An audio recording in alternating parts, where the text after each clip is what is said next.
We are playing Great Ace Attorney's Chronicles again.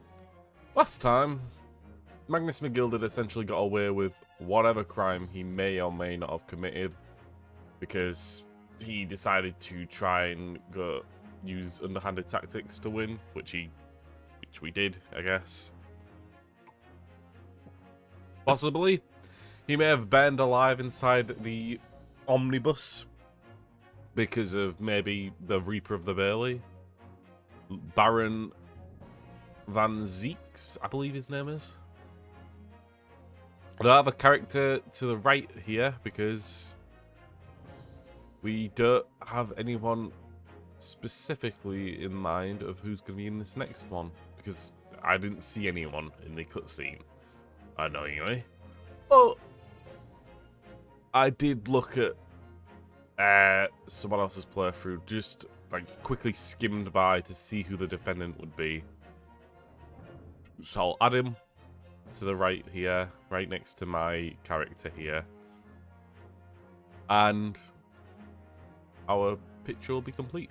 Anyway, let's continue. We're on 4th case now. It's going to be the investigation. This is something else that's been like messing with my head. This game does not go by normal Ace Attorney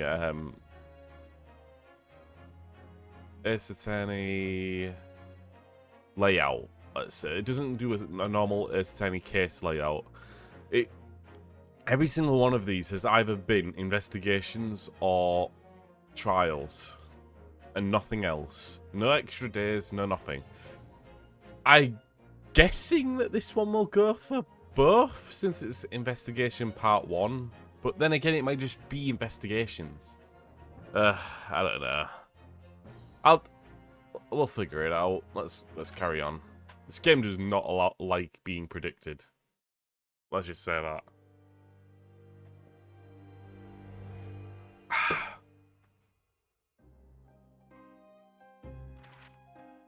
I begin to think, Wilson, said Sholmes, turning his head languidly in my direction, that there is more to this case than that which we have observed. Indeed, that there may be another part to this story that we are yet to discover.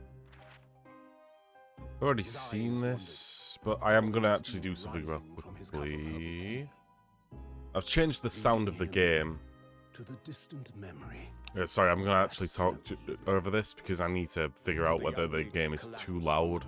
Because I found that in my other broadcasts, the game was very quiet. And while it wasn't terribly quiet, it was quiet enough that it felt a bit uncomfortable or not nice. While it wasn't terribly quiet, it was quiet enough. While it wasn't terribly quiet, it was quiet enough that it felt a bit uncomfortable or not nice. There we go. Okay, it's gonna echo a bit. Anyway, I'm still. It's the awkward thing with streaming. You gotta like make yourself loud enough, right? You gotta be loud enough. You gotta be louder than the game, because the first time I started streaming, I didn't give a crap about audio levels, and a lot of the time the game was way louder than me, or whatever I was watching was louder than me. But it should all be right now. It sounded okay from the thing. It might be still a little bit more quiet than I'd like, but for now it'll be fine. This game doesn't even have voice acting anywhere. Not a lot of it, anyway. Did you sleep last night, Mr. Naruhodo?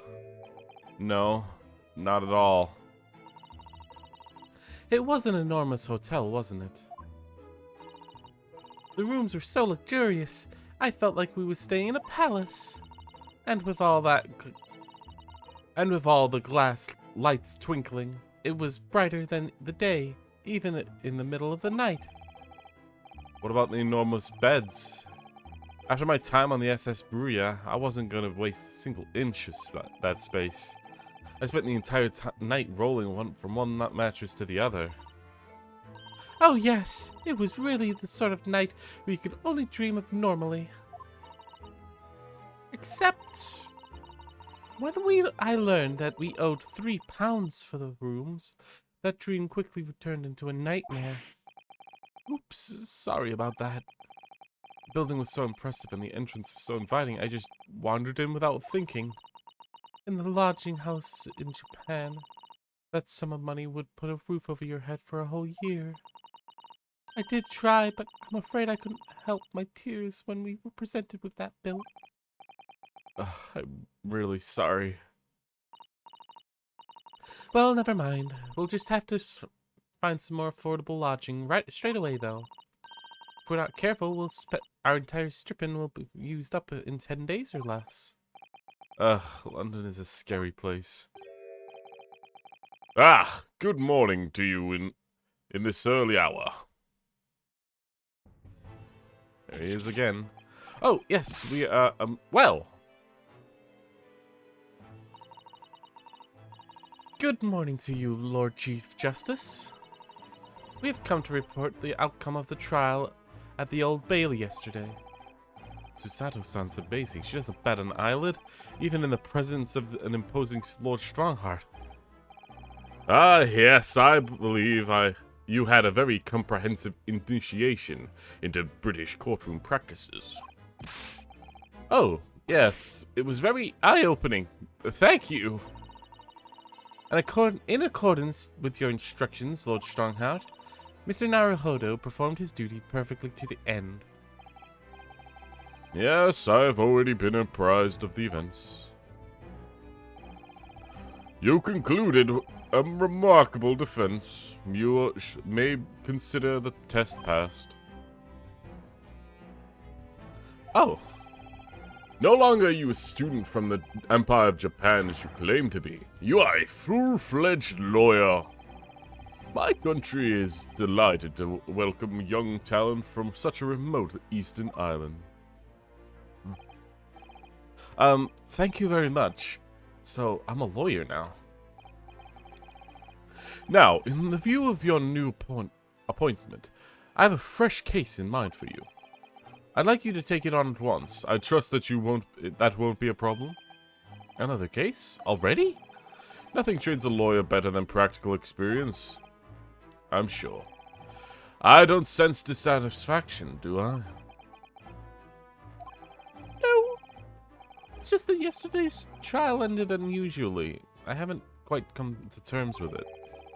What's to come to terms with? The man was cleared. What more were you hoping for? Ugh. I mean, got the job done, yeah, but dude got away with the truth being hidden. The culpability of the defendant was not at the present time been established by this court. Consequently, the jury will not be required to pre-offer judgment. Well, Lord Van Sakes, it's been a pleasure, so it has. And for you, my dear fella, I couldn't have asked for a better defense. This motherfucker.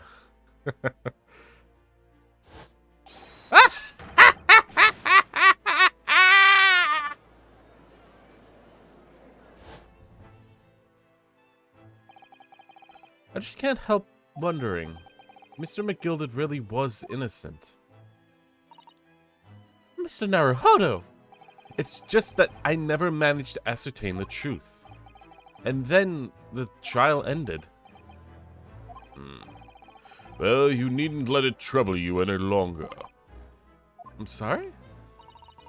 What do you mean, Lord Strongheart? Magnus McGilded passed away immediately following the trial. No! What? Mr. McGilded is dead? Jesus, the bads. It's true that they just consistently sit and then fly away at moments' notice and then sit back down. It happens a lot. I have 19 minutes and 41 seconds until the next engagement. Time enough to talk.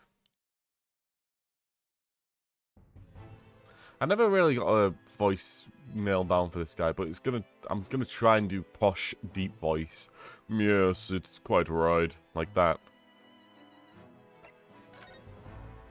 So I've still got my arm band. So I'm starting hard. May I show you this? To accept this item, issue a receipt, examine it thoroughly, and make a formal statement of my findings. Would you require something of the region of 24 seconds of my time? Sorry?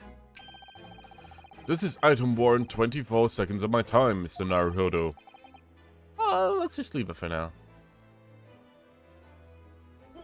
God, this guy is stringent for frickin' time, isn't he? Mr. McGilded's death? I don't understand. What happened? How can he be dead? After the trial concluded yesterday, there was a great commotion in the Old Bailey. As you'll presumably recall, an omnibus had been wheeled into the courtroom.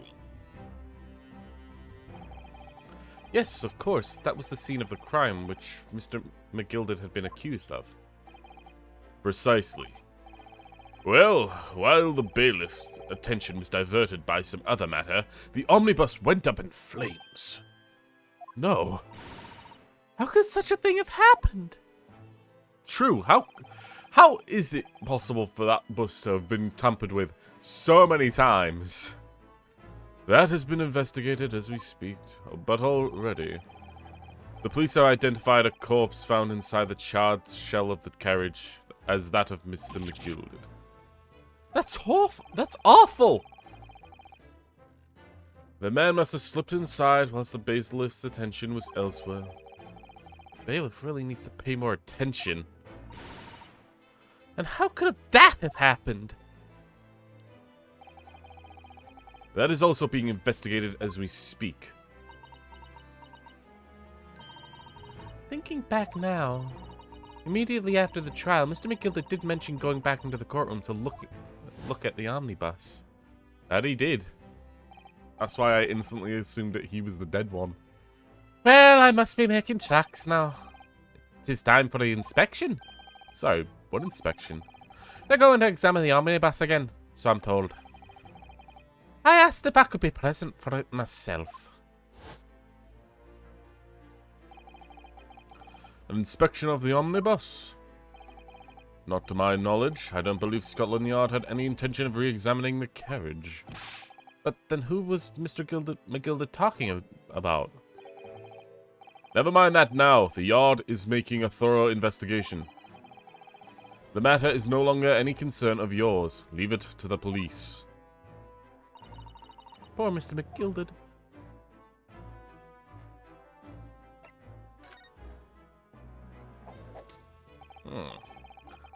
So, how did you find your first taste of our country's Supreme Court? Oh, well, I don't know. I mean, it was... Wow! Mr. Naruhodo means that the whole experience was steeped in the solemnity of Great Britain's long history. It's really a world apart from our old judicial system in Japan, which is only a few short decades old. Wow, Susato-san has such a way with words. And you seem to have a way of failing to find the right ones. Stop reading my mind!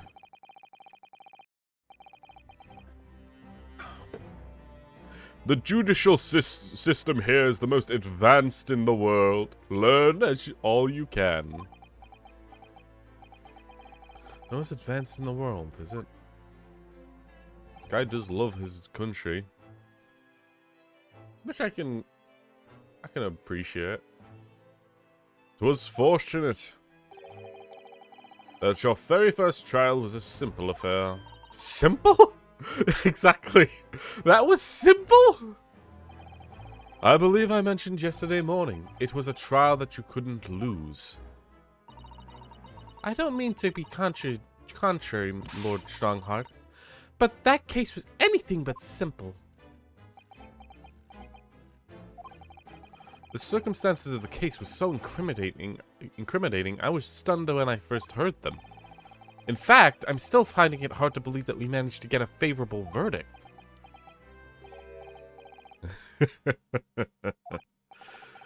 Is something funny?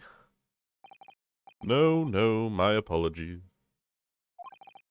However, the fact is, you did receive a not guilty verdict you set out to achieve.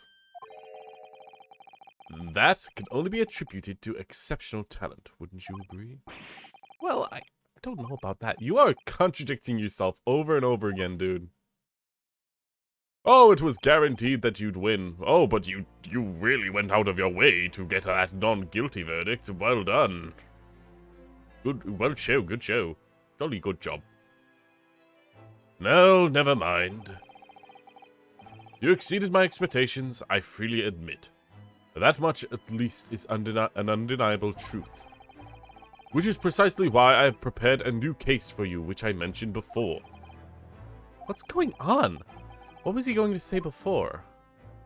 Yeah, he's clearly knows more than he's letting on about Magnus Begilded. And he's also clearly... He's got a look of Baron von Zeeks, doesn't he? Like, just his facial expression and his eyes. I don't know, it just really reminds me of him. He's got a Baron look to him. God, I just crushed my thumb. Ah! Damn it! That actually fucking hurts. New case.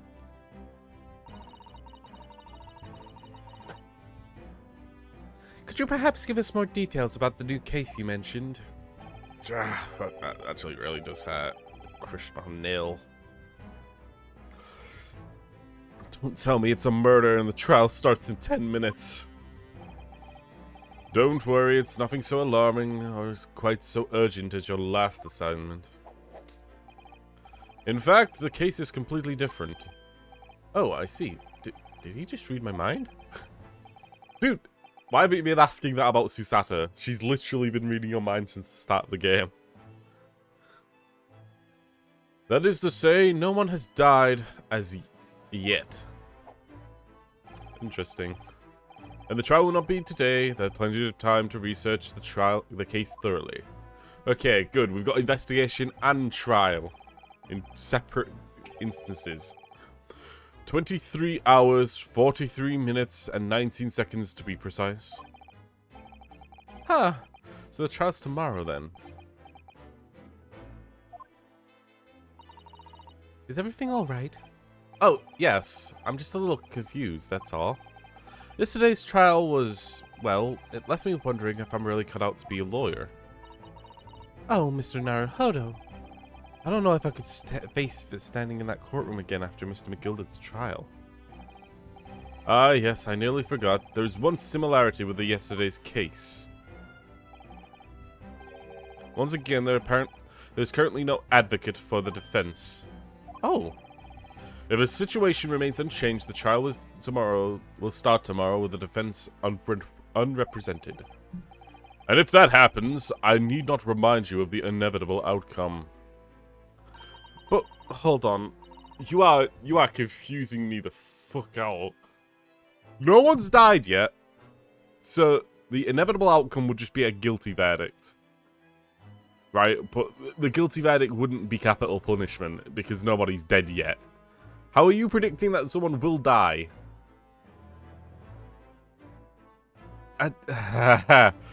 This guy is very contradictory to himself. The most terrible end awaits the defendant.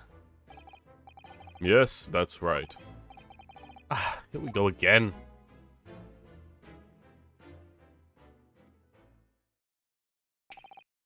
Your time is up. You will have to excuse me. I would advise that you begin making preparations for your tomorrow's trial. After all, the clock is ever ticking. There is now but 23 hours, 26 minutes, and 39 seconds until court sits. Last time he mentioned 23 hours, he said that there was plenty of time. And one more thing, Mr. Naruhodo. There is something I would like to ask you. Oh, what's that? Yesterday you remarked upon something. that you intend to see through the will of your late compatriot, Mr. Asogi.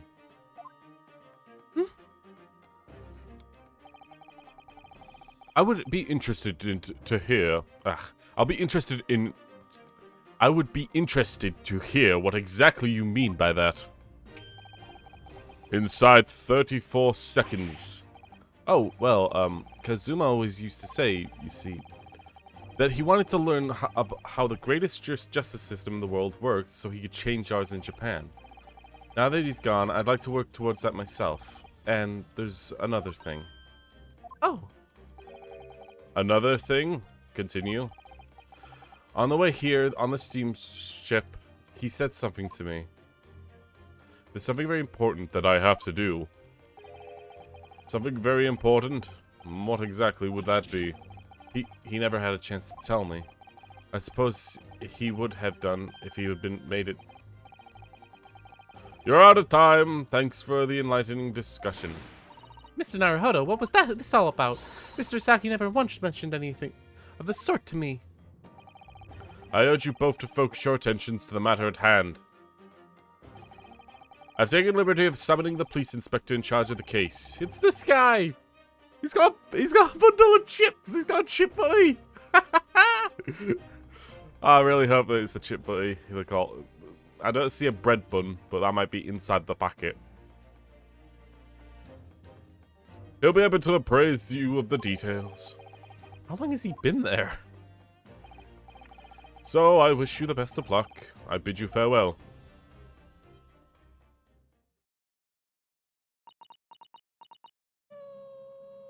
Okay. There's something very important that I have to do. Kazuma-sama. What did you mean? I wish I knew, but honestly, he never told me.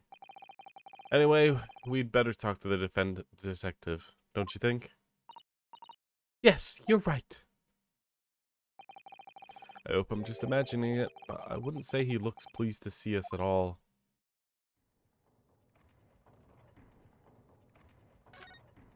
Well, let's get a voice out for this guy. It's probably going to be a Cockney voice. Jesus Christ. I love this guy already. Could we trouble you? What do you think? I think I'm gonna go for the Bobby. What do you say, I say? What do you think? Well, Lovely weather, isn't it? What's the weather got to do with anything? Ah! What's gonna be, you young Japanese upstart? Some flippery about the weather. Doesn't get every English gent eating out your hand, do you know? But Susato-san told me it was foolproof. I'm a busy man! A very busy man! Jesus Christ, dude. This is a crime scene to investigate, but I'm here having to give likes to you a talking to. Oh, I'm ever so sorry. Can you imagine what the other officers will be saying? Haven't seen Gregson anywhere, have you? No, he's too busy with the bigwigs these days. All because of some bumpkin who's here on a jaunt from another country that I've never heard of. Hey, that ripping sound, that's the reputation of the yard going to tatters. There's no need to rip us apart as well. I don't believe that we've been introduced. This is Mr. Ryunosuke Naruhodo, as a defense lawyer. Eh? Oh god, he's gonna fall in love, isn't he? It's a pleasure to make your acquaintance, Mr. I'm Mr. Naruhodo's judicial assistant, Eh? It's lovely weather we're having today, isn't it? Oh, he's gonna act like a gentleman now. It is an unseasonably fine, I grant you. London's winters don't see a lot of sunshine. Unbelievable. How did she pull that off? So, Lord Strongheart asked me to fill you in on the case. Name's Tobias Gregson. Tobias Gregson. Don't know if that's a pun too, but Inspector Gregson, to you. I'm from Scotland Yard. Gregson? Inspector Gregson? What's the matter with Susato-san? Does this detective's name mean something to her? Inspector Gregson. Inspector, are you perhaps the Inspector Gregson?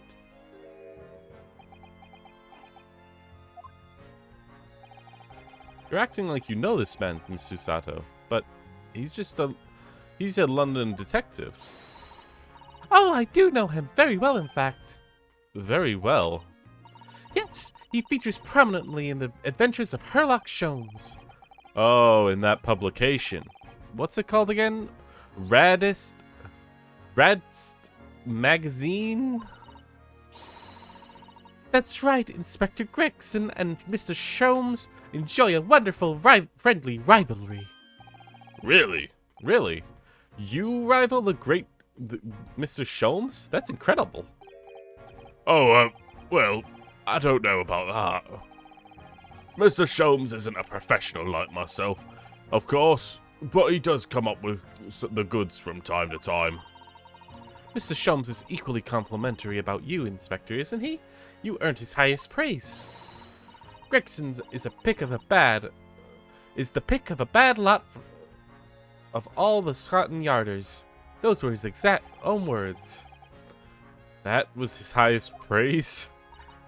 Out of the shit-filled barrel, you are the least shittiest shit.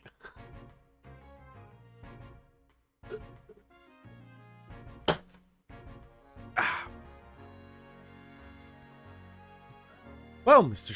Sholmes isn't particularly known for giving compliments, you see. That he is not, thanks to the magazine. My name's known all over London town now. That's great, isn't it? I have to admit that, to start with, I was a little flattered by all the attention. Everyone wanted to shake my hand, and the reputation of the yard went through the roof. Well, that's wonderful. No, it is not! There's nothing more sinister than the man on the streets. People are always looking at me now. They're whispering rumours about me under their breath, I'm sure. Rumours? Are you quite sure? He's changed since he started appearing in those stories. The fame's gone to his head, stuff like that. Gosh, do you really think people are saying such mean-spirited things about you? Like I said, they whisper, so I can't catch exactly what they're saying, but I know what folks are like. And I'm sure what they're saying, as sure as eggs is eggs.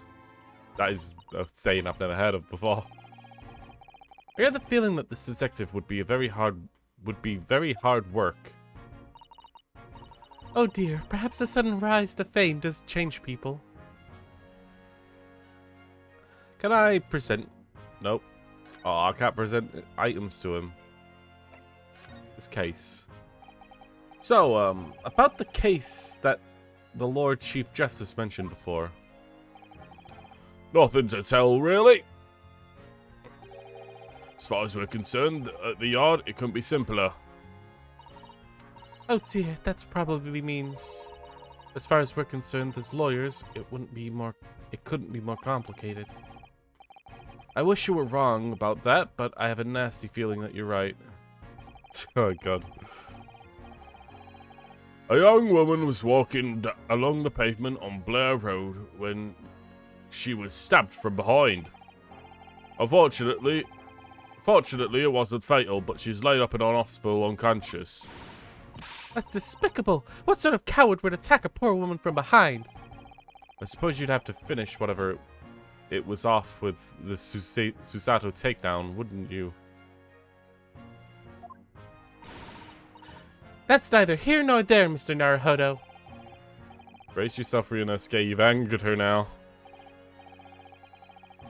Anyway, after something of a whirlwind investigation, the criminal was arrested. He barely had time for a cup of tea when the incident took place, to be honest. So there must have been something left at the scene that led you to directly to the culprit. Or perhaps a reliable witness who recognized the person in question? Let me stop you right there. You're wasting your time on this one. Sorry? There's nothing you can do. No way to help the bloke out now. Why ever not? Simple. The prosecutor has been assigned to the trial tomorrow is Lord Baron Van Zeeks. What? He failed already. Like, we saw him fail. Why are we so terrified? Sounds like you've heard of him then. Oh yes, we were very familiar with Lord Van Zeeks. Believed to be the Harbinger. Oh god, why is that word leaving me now? The Harbinger of death. The Reaper of the Bailey. The Reaper of the Bailey. Lord Baron Van Zeeks, who we faced in the country only yesterday. Mr. McGilded told us about him before the trial, didn't he? Just pouring myself some more pop.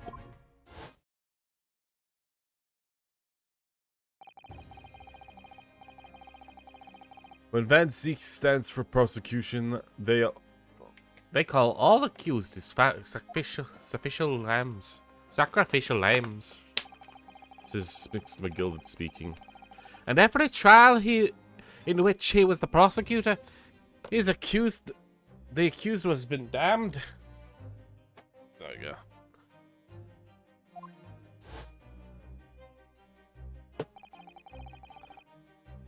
This Reaper of the Bailey nickname. I suppose he's earned that because every defendant he advocates against is found guilty, is that it? Well, if that's the case, we should inform you, Inspector, that yesterday's trial against Lord Van Zeeks, Mr. Naruhodo secured a verdict of not guilty. Ah, and what of it? Oh, well, I think that means that even against the Reaper of the Bailey, it's not impossible to save a defendant. No, you really don't have a clue, do you? What do you mean? What happened to the bloke in the end, eh? He's dead. Magnus McGilded came a copper to the omnibus when it went up in flames. So you can't rightly say you saved the defendant, can you? What are you saying? Look, if Van Zeeks could get dirt on to stick down anyone, he'd be a miracle worker. But that's not how it goes. He doesn't work miracles, he works magic. Black magic. Have a good long think on that, if I were you. Are we really supposed to believe that?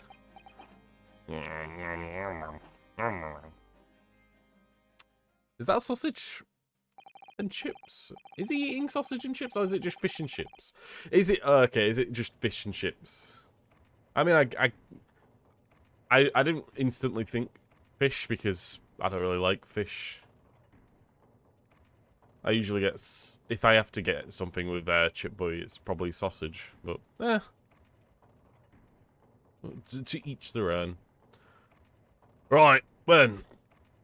I've filled you in as you requested, and I'm very nearly out of chips. So I'll be heading back to the crime scene now. We're still carrying out a few investigations there. It was Briar Road, you said, didn't you? Where the incident took place? That's correct, ma'am. And if you'd head over to the holding cells, you can meet the criminal himself. You branded him a criminal already. He's as good as shaking like a leaf in his shell. He is. I'll give you a He'll give you a chuckle if nothing else. He's an inmate 53. Speak to the jailer and he'll show you the way. Inmate 53. Thank you.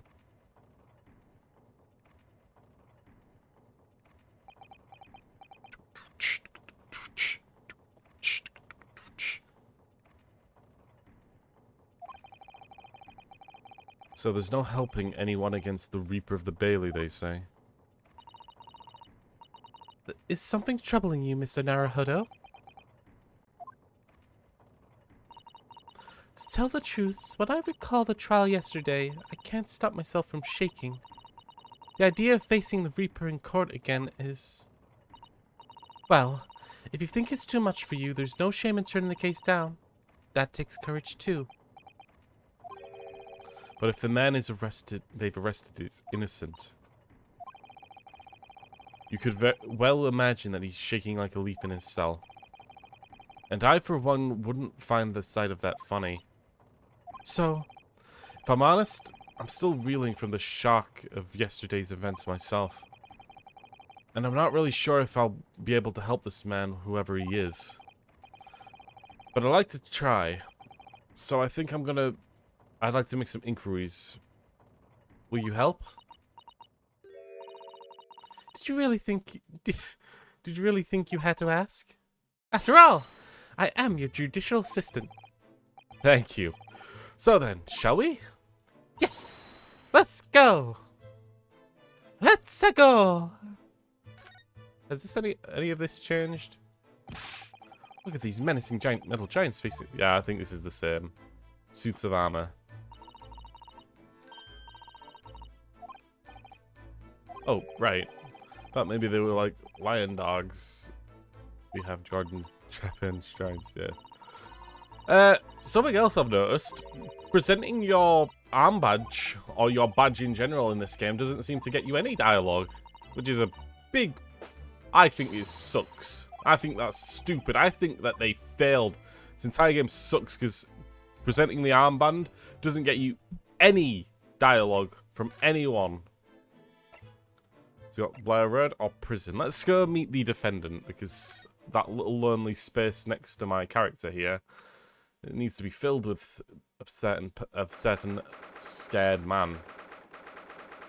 I'm gonna go ahead and get the folders open. I'm ready to put him in local prison. So here are the British prison cells. Oh, they're ghastly. It feels like just like a dungeon. Yes, we're having experienced it in Japan myself. I'm gonna show you that our wooden cells feel a lot cozier than these cold stone walls. Oh, don't, Mr. Naruhodo. You're making it seem worse. Apparently, our client is in this cell here. But it's so dark back there, I can't make him out.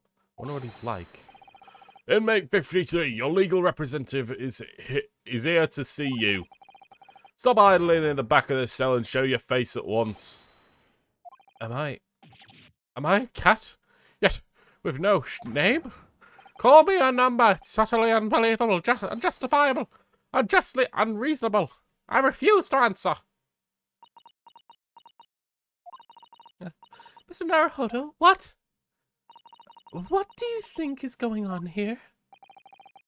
I have no idea. But I wasn't just hearing things, was I? That tyrant of complaints was in Japanese. Whoa! Those eyes, Jesus. So, let's add him to the bottom here. There he is.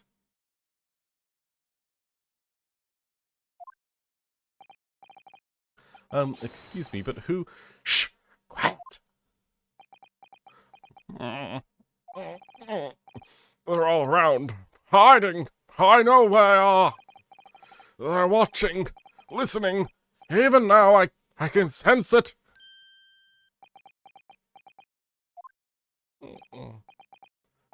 Right.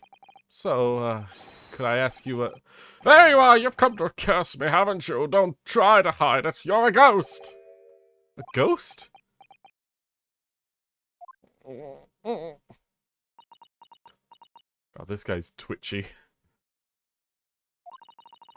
We mean you no harm, prisoner-san.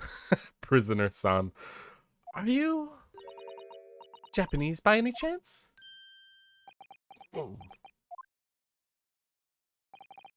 This is beyond my wildest dreams.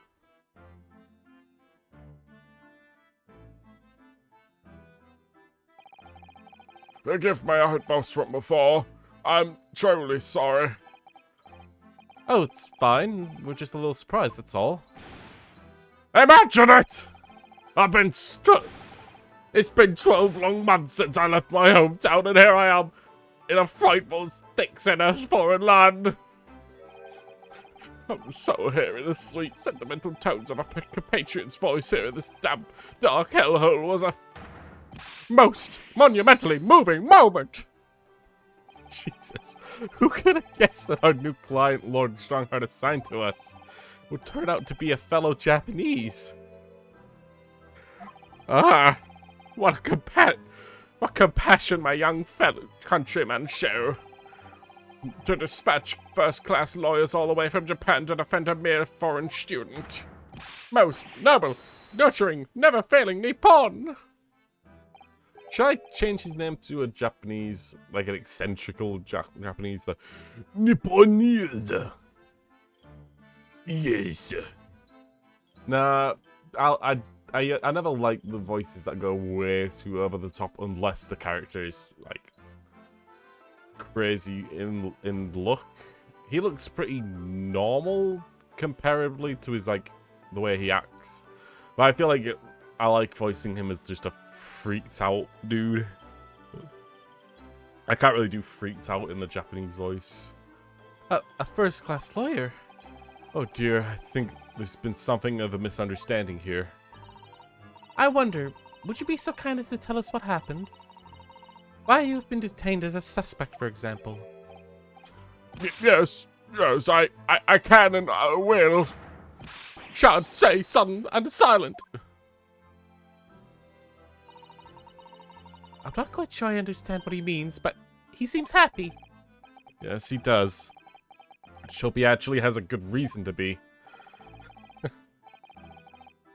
Thank you for your cooperation. I'm a lawyer, as you said. My name is Rinosuke Naruhodo.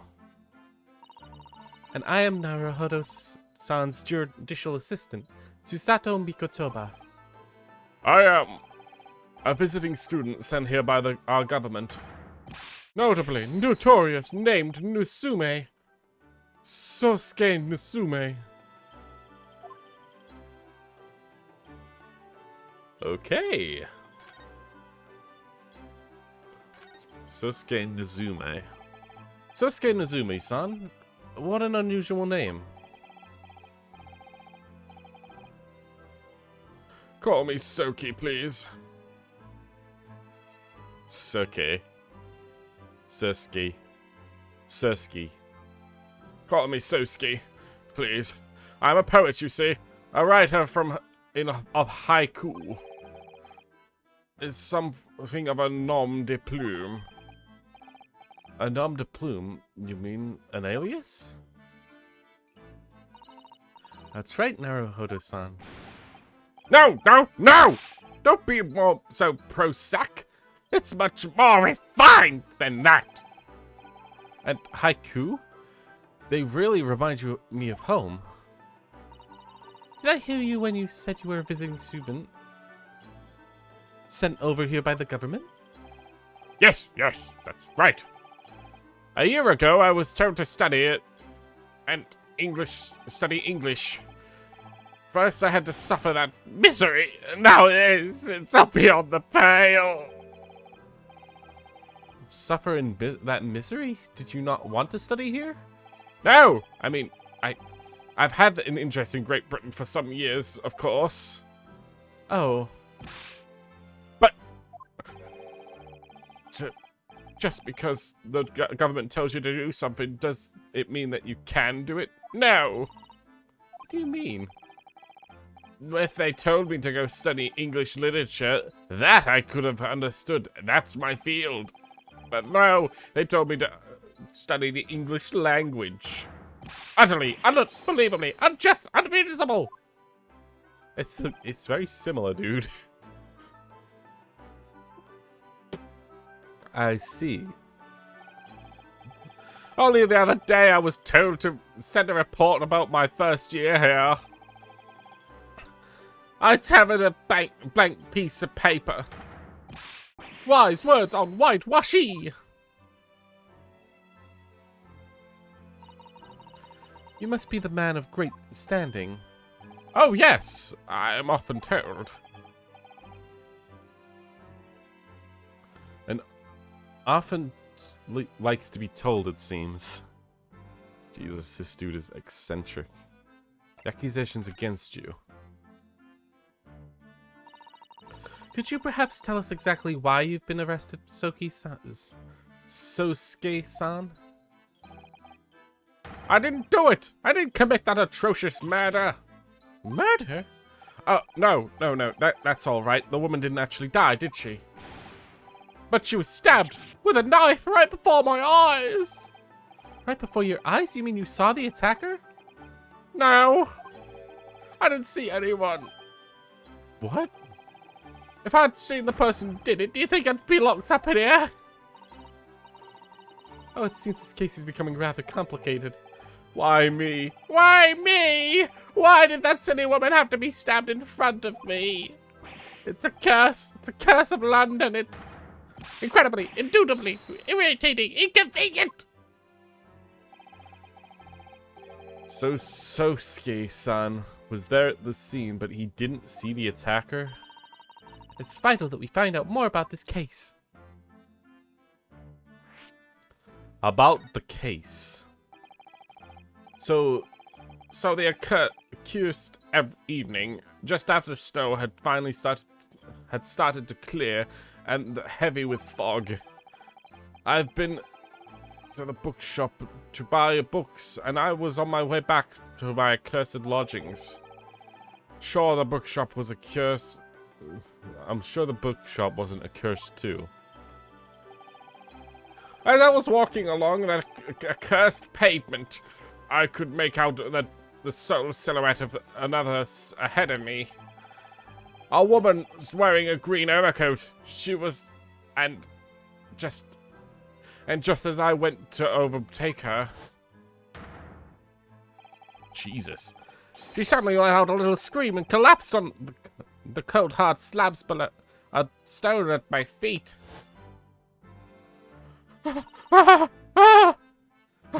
How terrible!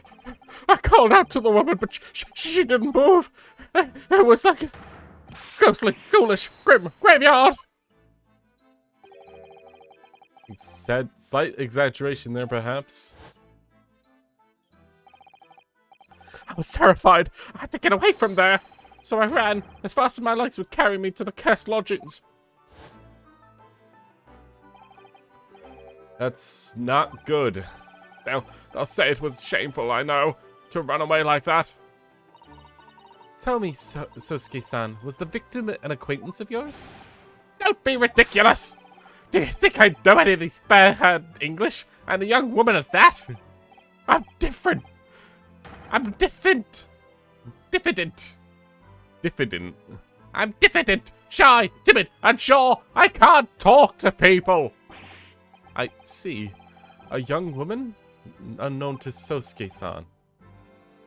And at the time it happened, who else did you see nearby? Did anyone pass you? Regrettably, apart from myself and that woman, I didn't see a soul. No one? Oh, great. So the victim was unknown to you, and there was nobody else at on the scene at the time. That creates quite something of a conundrum, doesn't it? Huh? What conundrum?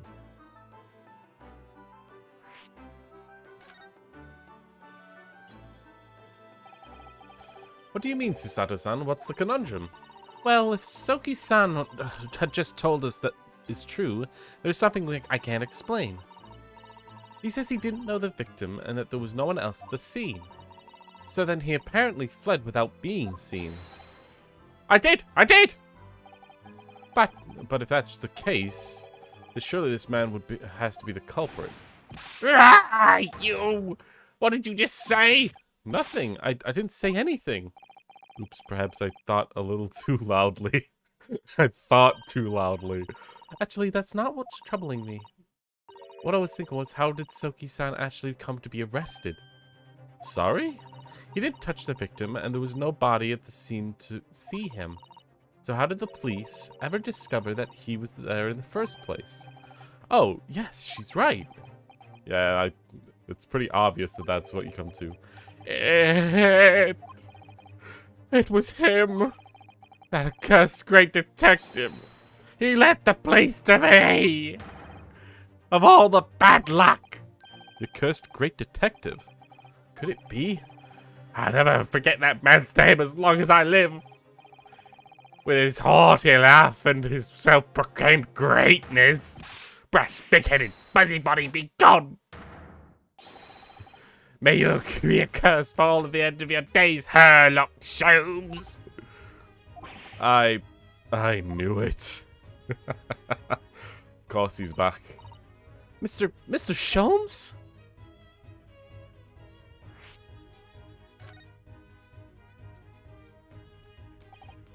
Well, I didn't expect to hear that name from this man's lips, that's for sure. What was the morning? Was it the morning after the nightmare that unfolded on the pavement before me? I was gnawing on a sliver of hard cheese when some men suddenly burst through the door. They started shouting at me. This is the police. Put the weapon down. Yes, it was a film, Silver. And yes, it was hard, but it wasn't eating a weapon. Disgusting dietary discrimination devils. You clearly had a trying morning yesterday. And there it was, in the middle of all the policemen grinning like a Cheshire cat. That Sherlock Sholmes! It's actually just Sherlock Sholmes. He's English. I've since found out that he's a famous name in the detectives here in London. I think the voice has changed a bit. He's gonna constantly morph, I guess. Yes, the great detective is really well known. His overly sharp mind imagined to deduce my whereabouts, apparently. He thinks that I'm a knife-wielding madman, me, this weak, stooped kitten of a man. What a great deduction led him to his conclusion this time. Do you mean to say that Mr. Sholmes' deduction was the only reason the police arrested you? That would be really most unreasonable. They found something. Well, the thing is, I was thrown into a panic when they barged the way in. Of course you were. It's only natural. I was terrified, trembling, and they kept throwing question after question at me. It was impossible English.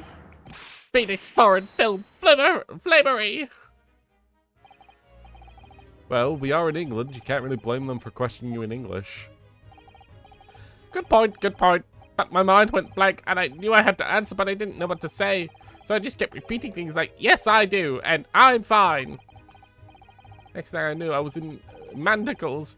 Before I knew it, I was thrown in here. Oh dear, I'm afraid that's hardly surprising. I'm fine? He's not fine now.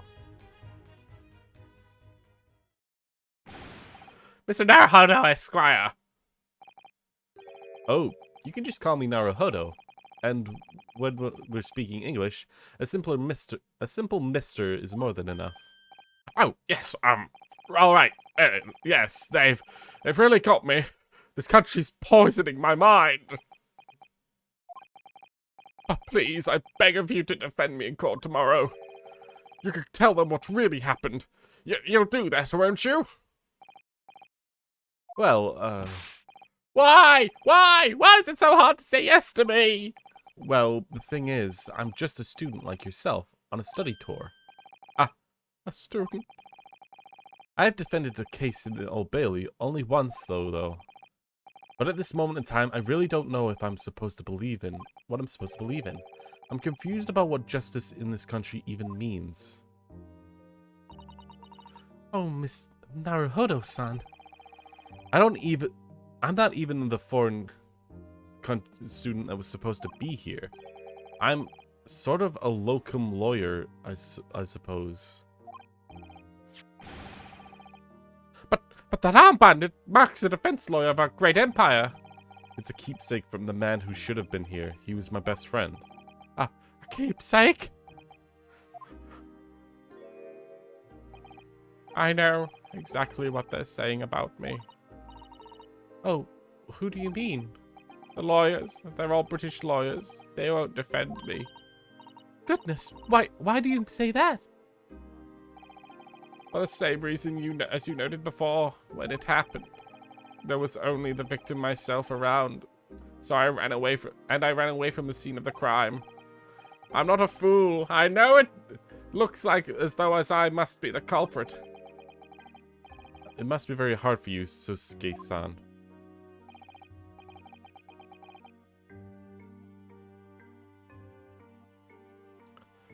And anyway, I'm a student from overseas. I'm just a foreign nobody to them. Someone not to be trusted. So I heard them opening laughing about me before in my earshot without any compunction at all. Any trial for this man would be a waste of time, they said. And of course, the foreigner did it. Oh, Jesus Christ. They even had the gall to say that man doesn't understand half of what's being said anyway. That's awful. They're wrong. I've studied more English than half of the policemen out there on the streets. I've traveled halfway across the world to learn about this people's country and its great history. But no one here wants to listen to a man with a strange accent. They all hate me. So at the very least, I'd like to entrust my fate to someone who can listen to me in my native tongue. You could do it, couldn't you? When I look into your eyes, I can see it. I can see what you've been through. Soki-san, it's just that... Sosuke-san, it's just that... Give me a little time, please. Hmm? I'll do what I can for the time being. What do you mean? We shall investigate the case as thoroughly as possible. If we can gather some clues, it will give us much better chances, I'm sure. Oh, yes! Yes! Thank you! I'll be here, all alone, waiting for you, locum student, Mr. Naruhodo Esquire! We should get going then, Mr. Naruhodo-san. We have a case to prepare for. Damn. They're really making us British people out to be fucking assholes. I mean, fair enough, we kind of are. Damn. I don't know what accent I could add to his voice, but I don't really want to do something stupid. So I think I'll just stick to a kind of freaked out, high-pitched voice. That's kind of a mix of British and Japanese, in a way. Strand Street. Broken bike.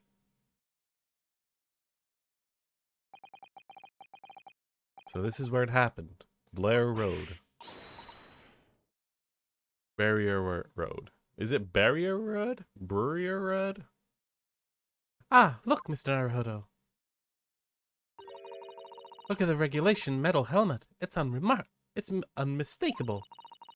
The men of Scotland Yard are here. They're investigating as we speak. That is their job, you know. But Mr. Naruhodo, to see it with my own eyes! It's often depicted in the great adventures of Sherlock Holmes, but I never dreamt that I'd ever come this close. To a real Bobby's helmet! What? The helmet? Of course! I have to try it on one day. Well, I hope your hatty dreams come true.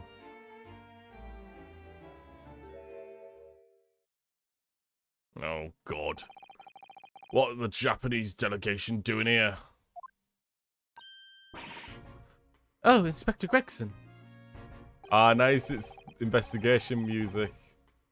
I think that's what this is. It's very similar to the... I think it's similar to the investigation music in Ace Attorney.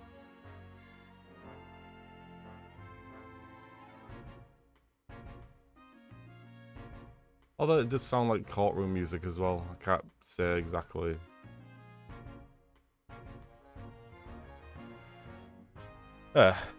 This isn't the tourist trail, as I'm fairly sure you're well aware. Yes, of course. We're here to investigate. So you've been into the Olden cells, eh? What do you make of the criminal? He's not a criminal, as you put it, Inspector. He is a suspect. We'll see about that. You Japanese like to stick together, I suppose. Well, do what you will. It doesn't bother me. The bloke's in court tomorrow, whatever happens, and his verdict has long gone a conclusion. Stone cold air of rejection. Take heart, London at this time of year is full of stone cold air. That makes it worse somehow. Oh.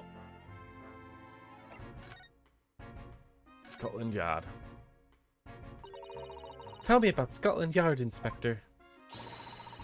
Ever since I read about it in the Adventures of Sherlock Holmes, I've been fascinated by this place. The Yard is the most sophisticated policing organisation you'll find anywhere on the planet, ma'am. Oh, you know, I've always dreamt of wearing a real Bobby helmet. It does make him look the part, seeing policemen there with his helmet on. You certainly get the sense that this man who will take no nonsense in its duty of protecting the city. Oh yes, doesn't he look wonderful? Being a London Bobby is hard going, I can tell you. Oh, really? First thing in the morning, you know what he does? Goes around and rounds all his labourers on his beat. Goes round and ruses all of the labourers on his beat so he can get off to work. What? He wakes people up? Yep. Raps on the windows with a long pole. Did it myself when going a bit back. I had no idea. A Bobby's work for the people of the town, so it's just another one of his duties. After that, he starts tirelessly patrolling the streets all day long. He has to cover 20 miles a day. That's the regulation's distance. I really can't imagine how far that is, but it sounds like a long way. Let me see. 20 miles. That's approximately the distance from Tokyo to Yokohama. On foot? That's definitely taking it a step too far. And when it gets dark, of course, he has an important job of hanging all the glass sheet lamps. Oh my! And I suppose that between all those duties, the Bobbies are expected to investigate cases as well? And chase after criminals trying to evade the law.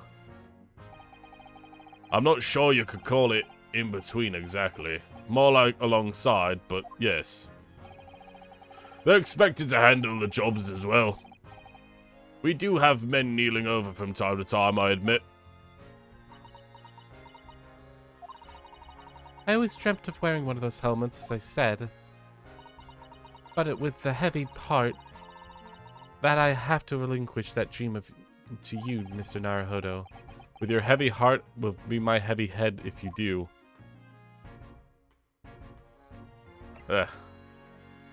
About the case.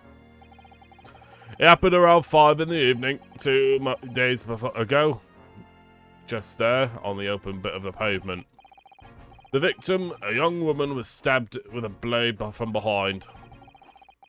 Is that right? The lady that is still unconscious now. You mentioned that she's being treated in hospital. I never said she was a lady. Truth is, unless she comes around pretty smartish, we won't be able to find out much about her. Suppose that means that they haven't been able to take statement from her, of course. Here's a map from the local area. I happen to have it on me. You can take it if you want. Really? Are you sure? It's Yard's policy to give lawyers defending suspects the odd bit of information to go on. I haven't actually accepted the job yet, but still. Thank you, Inspector. We gracefully accept. The local map has been entered into the court record. Dude, why are you not accepting it? What else are you going to do if you don't accept it? Anyway, as far as we know, that there's no one else on the scene other than the victim and your fellow countrymen. So who did it, do you think? Not much of a head-scratcher, is it? Well, I know that Mr. Natsume is also claiming to not have seen anyone around, but that's because he didn't. But just because he didn't see anyone, doesn't mean that we can't be sure nobody else was present. I'm sorry to have to tell you, but we can be most certainly can be sure. How? Because, ma'am, the precise moment of the stabbing didn't go unnoticed. What? We have two very reliable witnesses, no less. What? It was a typical foggy London day, and your client obviously didn't see them. There were witnesses now?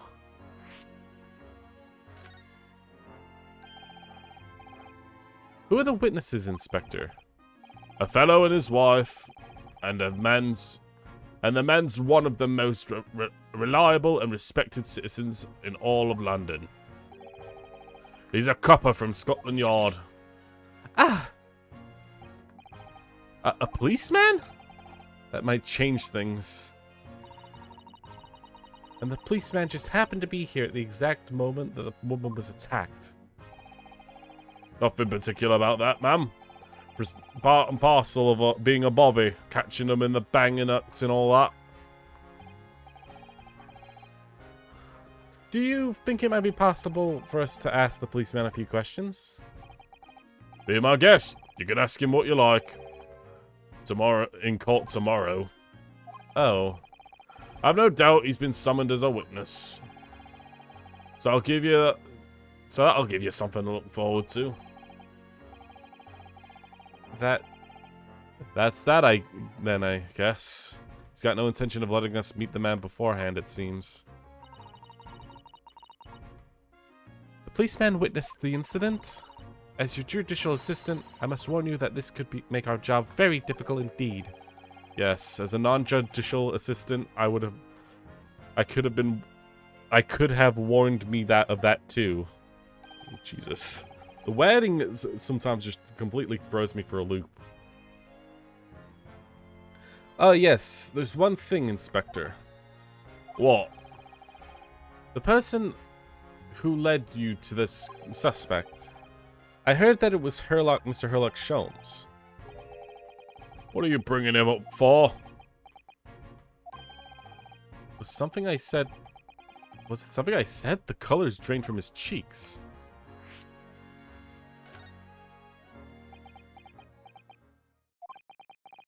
Who did you hear that name from? Oh, well, Mr. Natsume mentioned it before. Wait, didn't he mention? Oh no, he's in the... Alright. But we still talk to him about it, so I feel like he's being a bit over the top here. But like, I suppose he's upset that it's been mentioned in this case. Alright. Well, it was Mr. Natsume who mentioned it. He said that Mr. Sholmes was with the police when they entered his lodging. I'm sure it was the result of one of Mr. Sholmes' great inspirational deductions. Fiddle faddle! Ah! The man's an amateur. I'm getting sick and tired of him showing his mug everywhere. Oh? I don't even know where he gets his information from, but he turns up at the scene of a crime, wanders around spouting incomprehensible rubbish, and before you know it, he claims to have solved the case. Yes, he's quite astounding, isn't he? He is a great help to Scotland Yard, though, isn't he? Gibble gabble! Ah! Ever seen this before? Oh, yes, that's the Randist magazine. A wonderful publication in which the adventures of Herlock Sholmes appears.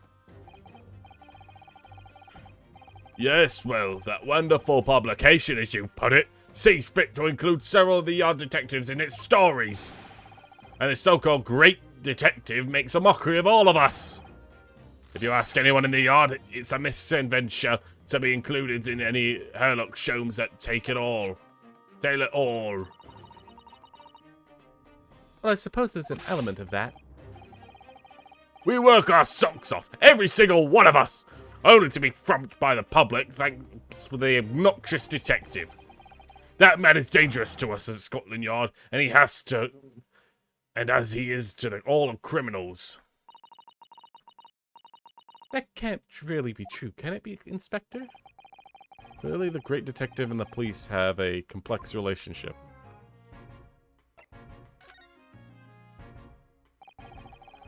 A twitchy Japanese bloke who goes on trial tomorrow. Are you going to defend him or not? Well, makes no difference to me, but I will just say this. No London lawyer worth his salt will touch this case with a barge pole. because the prosecution is being handled by the Reaper of the Bailey, you mean? There's no way to save that man now. You're wasting your time trying. It's all a bit strange, though. Sorry? The Reaper. He hasn't appeared in court once for a good few years now. Yes, we did hear something to that effect. And the only people he usually bothers with are real scum. The master criminals. The violent ones. Master criminals? The violent ones? That's right. He handpicks his victims. Only deals with the most guaranteed to go to the gallows for their sins. But Mr. Natsume wouldn't hang for what he's accused of, surely. That's just my point, sunshine. The young woman was stabbed, but he didn't kill her. Couldn't even say that there was intent there. So this sort of case to be expecting the Grim Reaper, the Reaper to want to sink his teeth into, for want of better phrase. So this isn't the case. I'd be expecting the Reaper to want to sink his teeth into, for that want of better phrase. Well, it's not exactly a minor infraction, is it? No, there's got to be more to it. Some reason he's taken an interest.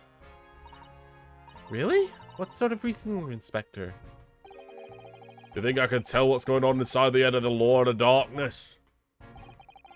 You'll have to ask him yourself at tomorrow's trial. Are we really gonna face the Reaper again? The Lord of Darkness, as he puts it.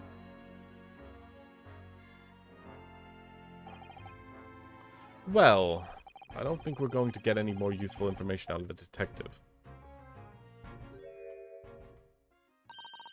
Mr. Naruhodo, can I make a suggestion? Oh, yes, what is it? Well, it seems to me that we must speak with him about this. By him, do you mean Mr. Sholmes?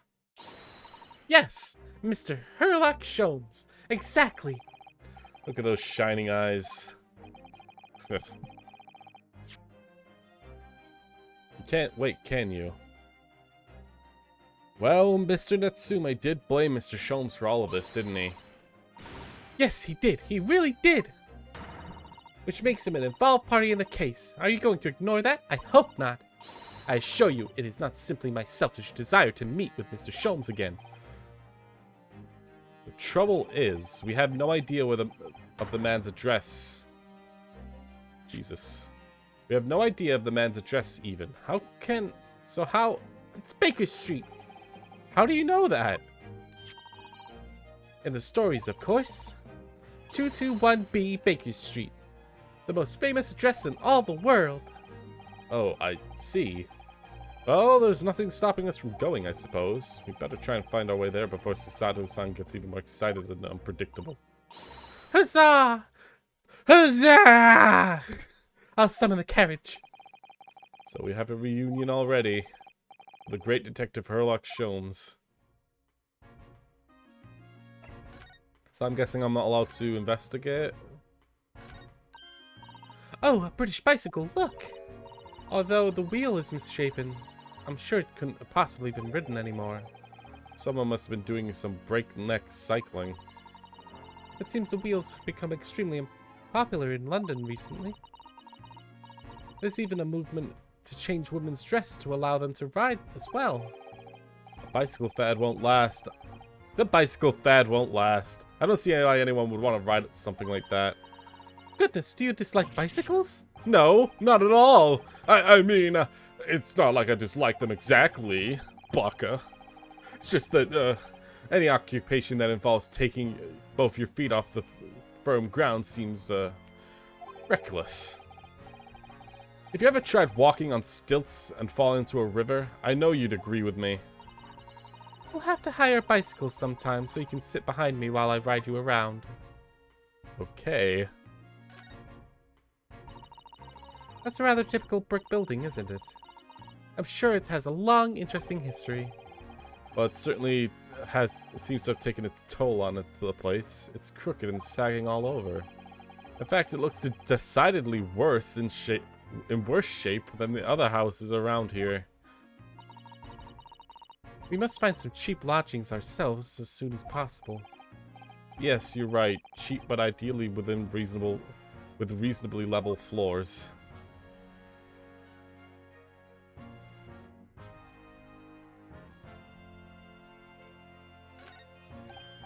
Oh, look at the windows of that building there. I was pointing at the broken metal gate. Oh, metal, fence? Property line. Are you sure they're windows? Yes, but they're all filled in with bricks. Oh, you're right. I wonder why. Perhaps it's an empty property where no one lives at the moment? There's smoke coming out of the chimneys, though. Oh dear, everything feels so very foreign to me. There's so much I have yet to learn about this place. Drug house, probably.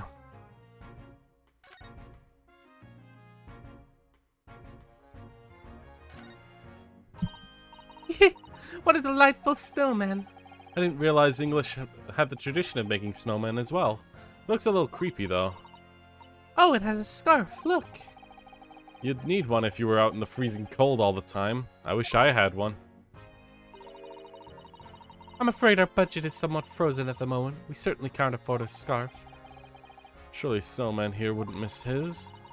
But a person who made the snowman certainly would. Yes, I know. You're right, anyway.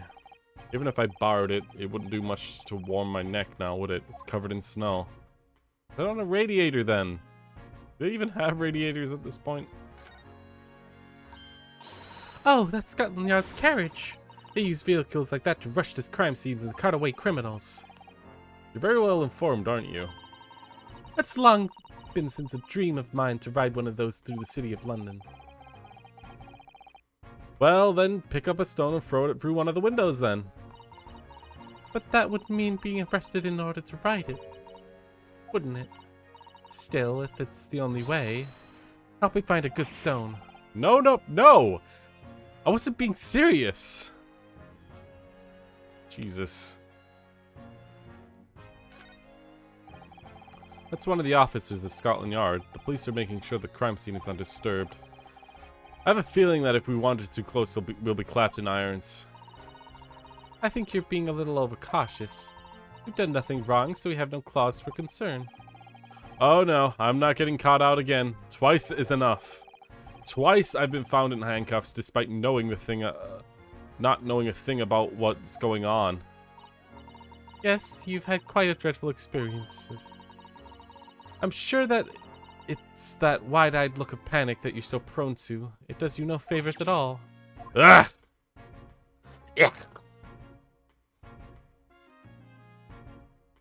That's everything, I think, besides this. The patch of pavement where the incident occurred. Yes, it's very wide open space, isn't it? That's true. I can't see where the attacker would have been hiding. Oi, what are you foreigners doing here? Ah! Oh, we're just investigating the scene, officer. Conspiring with that mustached fella from Japan, are you? Conspiring? come here to destroy evidence, have you? Get out of here before I give you an hiding. Go on. He shooed us away like rats. Yes, we should give him a wide berth, I think. What a disappointing experience. Jesus. Yeah, it's kind of hard watching my British people being exceedingly racist. It's very, very uncomfortable for me. But it's probably more to the time than you'd think. Alright, let's go re-meet with Sherlock. Ah!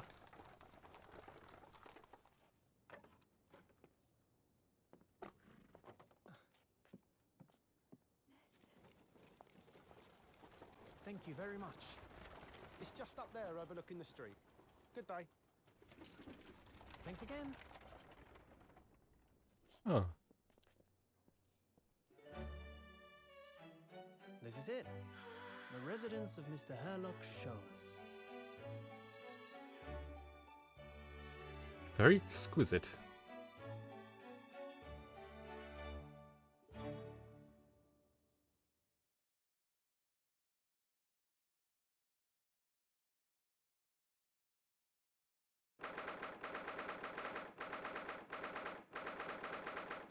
Shelm's Suite.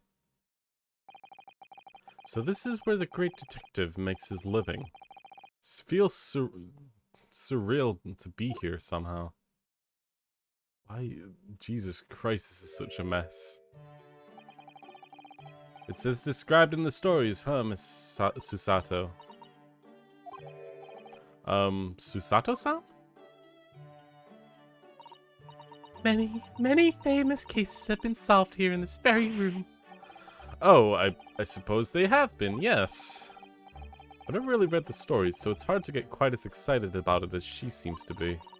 The detectives chase the villains relentlessly as he disappears into the fog down in the unlit London street. Oh, the thrill of it! The romanticism! Can you feel your heart pumping in your chest? Can you, Mr. Naruhodo? Oh, I suppose I can, yes. So, if you don't mind,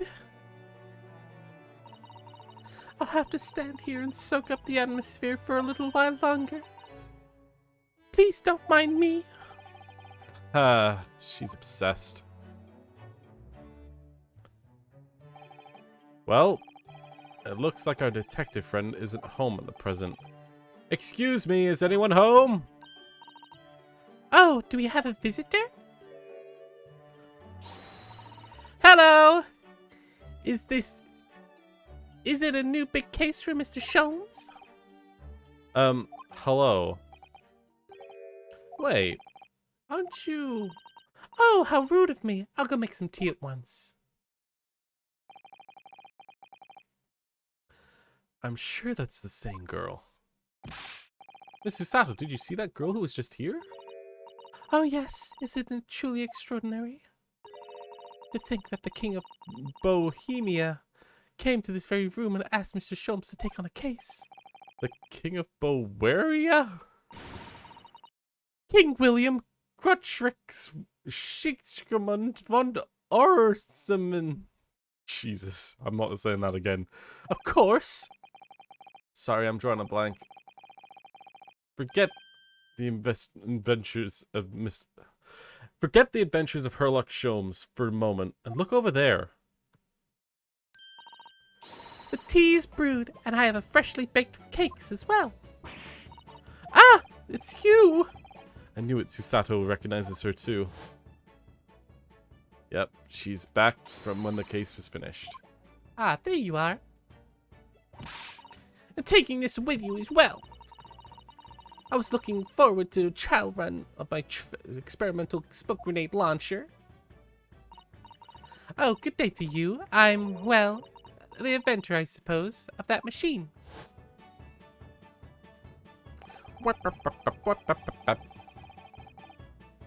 This is the girl who turned up at the end of Mr. McGilded's trial as in the defendant's antechamber. I've never met a lawyer from the East before. Poor thing, having to get straight to work when you've only just arrived in London. Oh, yes, it was challenging. Well, try this tea. It's a special blend, you know. Oh, thank you. Is tea supposed to look that color? Oh my, what a fragrant yet mellow flavor. Hooray! It's a winner! I tried blending different teas designed to elevate fatigue, you see.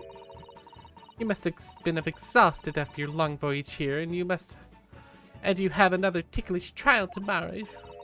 I want you to defend that Japanese man. I do wish you have lots and lots of luck.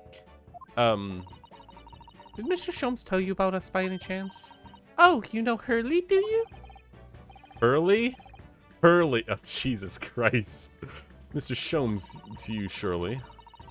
Mr. Sholmes was a fellow passenger on the boat that brought us to Great Britain, you see. Was he really? I have no idea. I'm afraid Hurley is out on an errand today, even though he's just returned from overseas. Wait a minute. I met this girl from the first time yesterday after this trial, and only briefly at that. How on earth did she know so much about us? Did she deduce all those things, do you think? Oh god, no! Don't bring the Edgeworth investigations into this. And perhaps more to the point, why is she here instead of in Mr. Sholmes' suite? Oh, silly me, I haven't introduced myself, have I?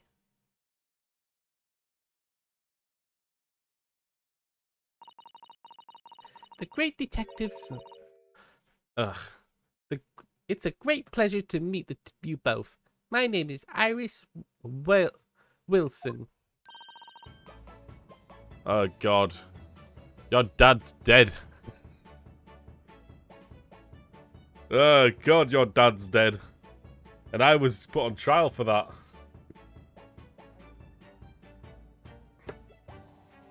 I live here together with Hurley.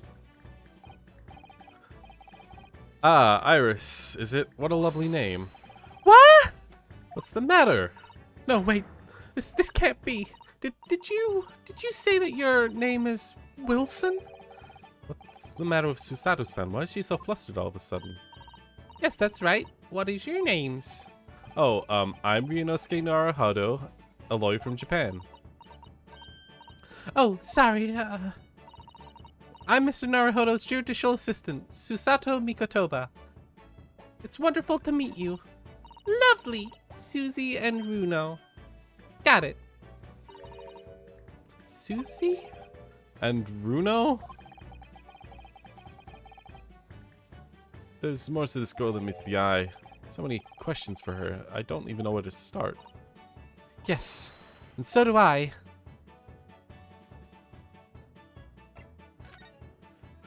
Alright, Iris.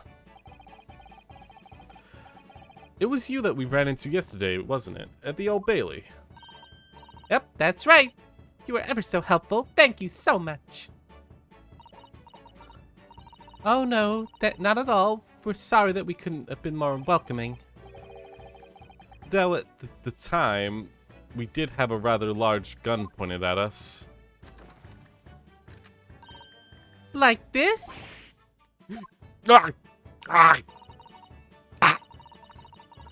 Thinking back now, you left with Mr. Lestrade. Apparently it's Lestrade. I was constantly saying let's trade because it just looks that way, and also I felt like that was more pun-like, but it's Miss Lestrade. You left with Mr. Lestrade, Miss Lestrade in Cho, didn't you? Oh yes, that awkward witness, Gina Lestrade. Oh, Ginny? Yes, he's a professional pickpocket. So we found out. It's very naughty for her to pinch my invention like that. Are you referring to the trial-disturbing gun-like contraption? Exactly! So I followed her, you see, to get it back. Perhaps I should have think about a fitting self-destruction mechanism for my inventions. This girl's dangerous. Anyway, I brought Ginny back here after all. so she could apologize to my trusty technician. Sorry, your technician? Hurley, of course, silly. Hurley? Yes, Herlock. Herlock Sholmes. We lived together. I had no idea the great detective was such a lolly lover. Has an interesting young daughter. Daughter? Not exactly. Oh, God. What? I wouldn't call him Hurley if he was my father, would I? Well then, what's your relationship with Mr. Sholmes? Do we have dials here for the police? Well, I expect you to have found out the lodgings of any kind of London are expensive. So the solution is to share the cost with a partner, a roommate. Your roommates? Not buying it, not buying it, not buying it. I hope you don't mind me asking, Iris, but how old are you? 10 at least this year. Well, what's your mother and father? Oh no, they're not around. Oh, I see. I wonder the story is there. Sure. Oh yes, there's something I must ask you. Of course, go ahead, Susie. I'm a very great fan of the adventures of Herlock Sholmes, and you have a copy of the Randus magazine? Yes, I've read every issue. It's delivered all the way to Japan on a ship. Oh, this is so exciting! My stories are being read on the other side of the world! My stories?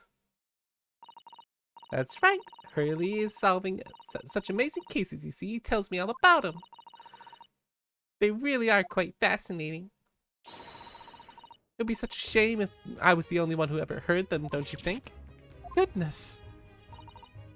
Last night, he was telling me about a new case he just solved on a steamship traveling from a faraway land.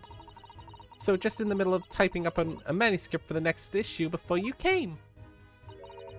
So you were an author? Yes. I'll let you in on a secret if you like. It's going to be I'm going to call the latest adventure the Speckled Band. The Speckled Band? That's certainly very familiar. Of course, I can always change one or two details in the story, here and there. But this time, I had an idea of making the venomous snake to be the cause of all the trouble. Oh, that was Mr. Sholmes' first thought as well, actually. Yes. And of course, I know that the snake might not have been the credible fit for the facts of the case, but it's a story. Some poetic license is justified to make it more thrilling, don't you think? So, do you mean to say these stories about Mr. Sholmes that are published in Randus magazine, all written by me? Yes, the wonderful and very modern typewriter. But all the stories I've ever read are written by a doctor of medicine. Dr. John H. Wilson. Susato-san's getting more and more worked up. Ah, yes, that's me. Pen name. I mean, my name really is Wilson. But what about the doctor of medicine part? That's all true. I'm a doctor of medicine. No, at 10 years old. Yes, at 10 years old. Well, that's totally incredible, little girl. You are such a big doctor. But Dr. Wilson was an English gentleman. Ah, yes. I did alter the setting slightly for the stories to be more compelling. Oh. Well, it sounds a little strange, doesn't it? A great detective and a 10-year-old girl in tow. I mean, Professor Layton had a... How old was Luke? 8? He was probably 10, I guess. A 10-year-old boy in tow. It's not that crazy. I suppose it does, yes. Poor Susato-san. She looks like her whole world has just fallen apart.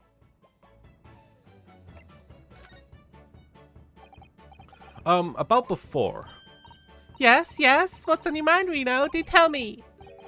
Do you know How did you know that I was a lawyer and that we just arrived in London, I mean? Yes. Oh, and that we have a difficult trial tomorrow. How did you know all of that? Oh, that's what you mean. Please tell us how did you do it? Explain every detail. Of course, I'd be delighted, although there really is no mystery. Now let's begin. Oh my god, that's actually really cute.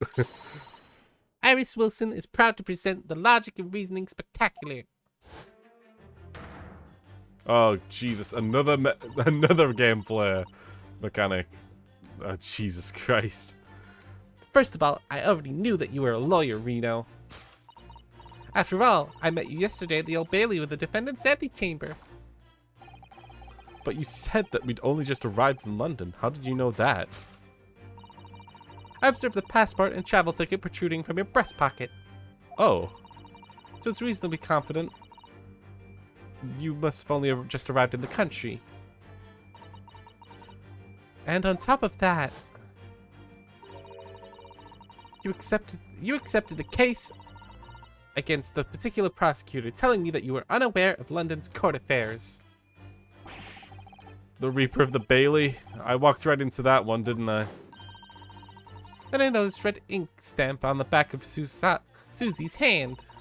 You were given that when you visited the local prison to meet with a suspect, weren't you, earlier today? They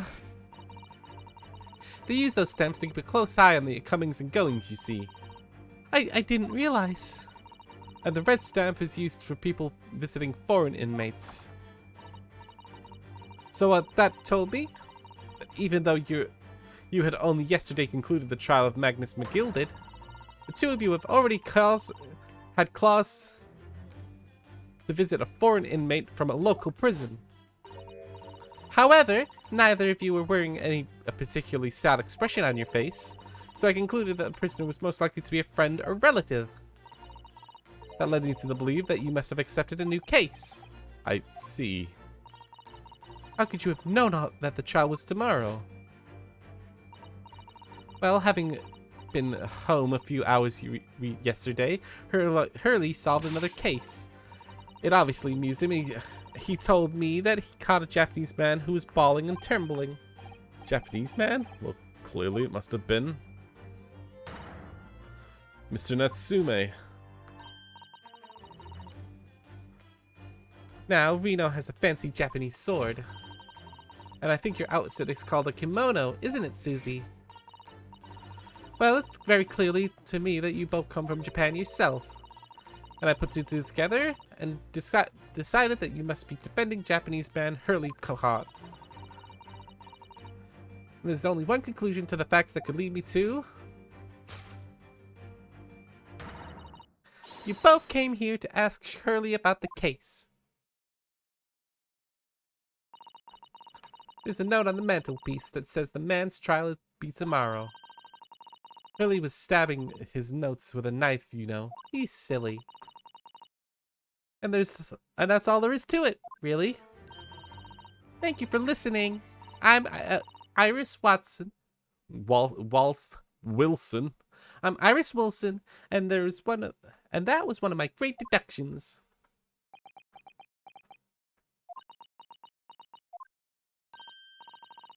Well, was it a winner? Were my deductions correct? They were spot on.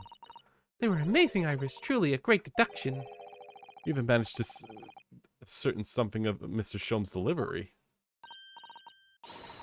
Oh, well, I was just copying Hurley's style for that. That's very good news. Could you tell us about the case involving the Japanese man, will you?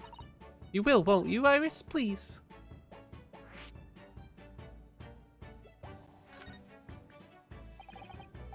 So yesterday, Mr. Sholmes apprehended a Japanese man, you were saying? Yes. Hurley just arrived back in London after his sea voyage. But the police were waiting for him at the railway station to take him directly to the crime scene.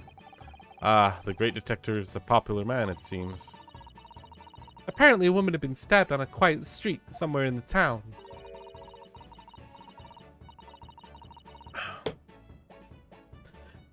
There were witnesses who had seen a short, shifty-looking, stooped man running away from the scene. A short, shifty-looking, stooped man? Mr. Natsume, beyond a doubt. Sosuke-san said that he didn't see anyone else on the street at all, but it seems like there were witnesses after all. Hurley used his great detective powers to determine the man's address. It was a lodging room nearby. Very nearby. And he went directly there with the police, and what did they find? A short, shifty-looking, stooped man, shivering in fear. Ugh, Mr. Sholmes' great deduction clearly hit the mark this time. Of course he did. He's a great detective. Still, that means the incident occurred only 2 days ago. Surely tomorrow is too soon for a trial, isn't it? Definitely. We have no time to investigate properly. Hurley says that London is rife with crime. Oh. Scotland Yard is doing its best, but they can't stay on top of it, apparently. Oh dear. I hadn't realized the situation was so dire. That's why they can't afford to spend too much time investigating cases and trying criminals in court. The staff and money are both short. Crimes are usually pinned on the first suspicious person. That's terrible! I suppose the harsh reality of the workings of the greatest justice system. I suppose it is. But in that case, I don't hold out much hope for Sosuke-san.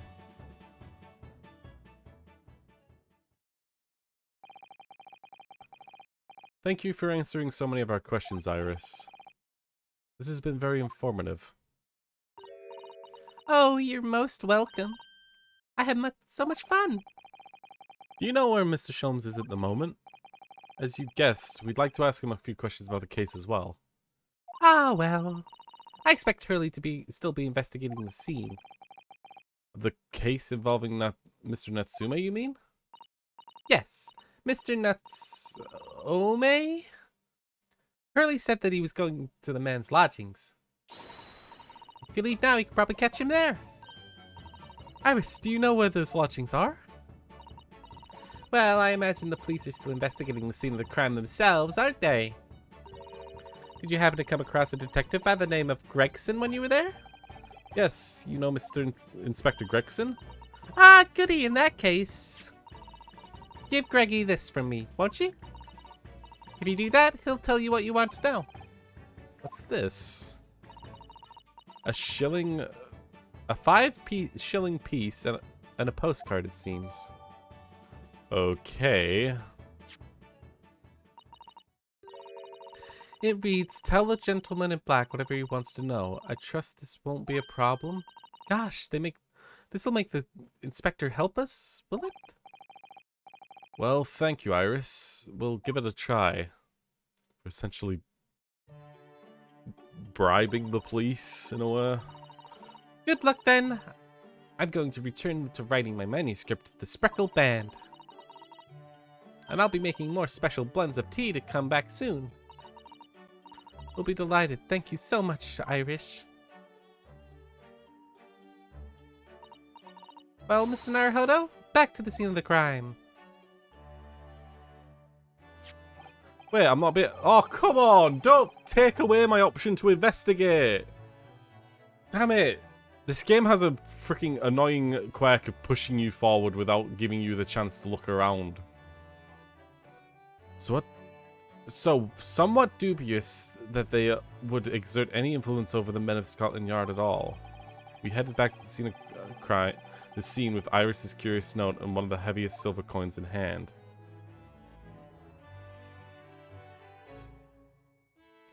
God damn it! Ugh! I hate it when the game does this. Pushes me ahead without giving me a chance to, like, do it myself.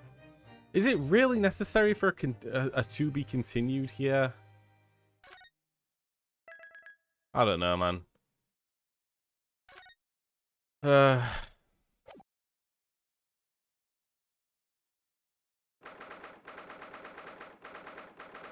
19 February 238 Blair Road. looked as though the police are still here, carrying on their investigation. Perfect. Let's find Inspector Gregson as quickly as possible. Yes, let's see if we can take a break from his chips and look at the silver tip Iris gave for him.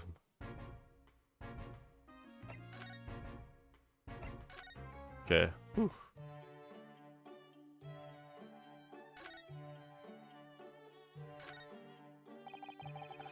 I do like this fireplace. It's one of the best things I've seen since we've arrived in the country, in fact.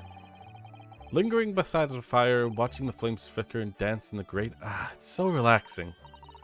We can wait. We can't relax. Not when there's so many interesting things on the mantelpiece. Oh, just as it was described in the stories. It is? Yes, exactly. Inside that porcelain slipper, for example, are chocolates from the 11s. And transfixed on the large jackknife is my shopping list for the market. Oh, it's not quite as I remembered it being described in the adventures of Herlock Sholmes. Poor Susato-san, she looks crushed. Don't meet your heroes, kids. A mystery shoe, a curious hammer, some mysterious dancing men, a bust of Napoleon. Ah, what a entrancing collection. It's the first time in my life that I've seen a lonely shoe displayed as an ornament. Oh, those are all mementos of Hurley that's collected from his past cases. Really? Even the bust? Yes, that's right. When the mood takes him, he likes to throw it on the floor and smash it to dust. The poor defenseless emperor? Mr. Sholmes destroys it? Yes, and then he buys a new one. You make it sound like he has the temperament of an insane sculptor. Ah, how intrinsically bohemian of him. Jesus. It looks like a huge metal chest is being used as a table for tea and coffee. Well, it seems very sturdy, with the equally sturdy lock. Mr. Naruhodo, we mustn't go around opening things. I always have to keep an eye on you, don't I? You're very mischievous. How did you come to that conclusion? Oh, this chest? It contains some of my most valuable things. That smile tells me you're not going to give us any clue about what they are. Okay. Oh, hello.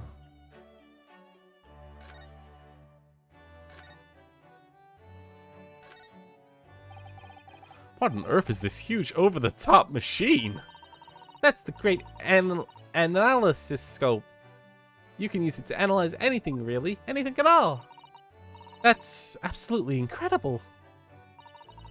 It's one of Hurley's inventions. It took him a whole year to get. He said it was to help him with his investigations. What sort of thing has he analyzed with it? Do you know? Well, actually, he hasn't used it for anything yet. Oh. Why not? Apparently, on the evening he completed it, it suddenly occurred to him. I don't actually have anything I need to analyze. Oh dear. How about you, Reno? Do you have anything you'd like to analyze? Only thing that springs to mind is the machine itself.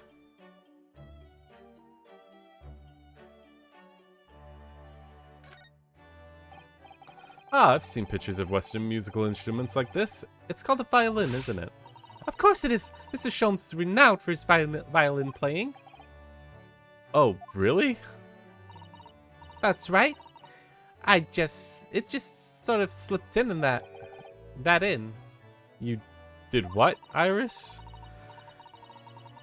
I didn't really give it a lot of thought and just started adding it to the stories.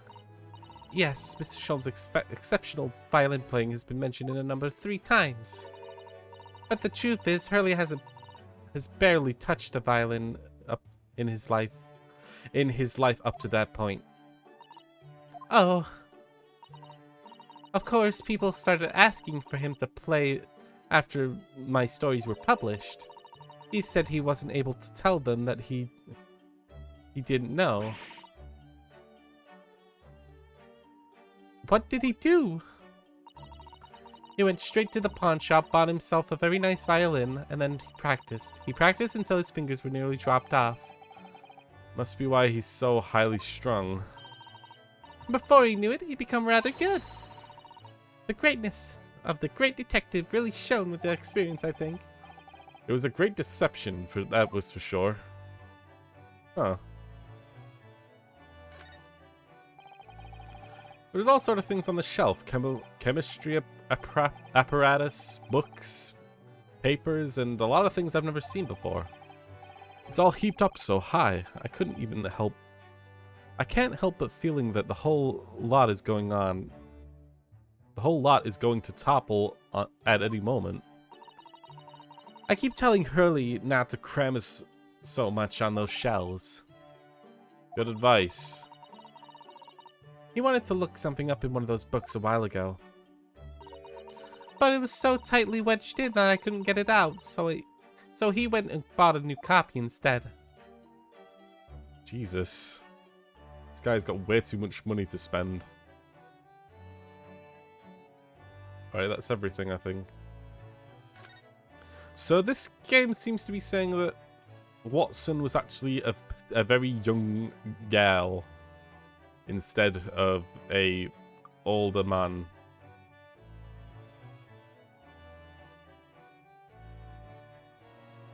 I mean, to get some respect, women had to actually go under false names when they made art or wrote back in the day, because back then women weren't expected to be able to do much besides women things back then, which was family stuff basically.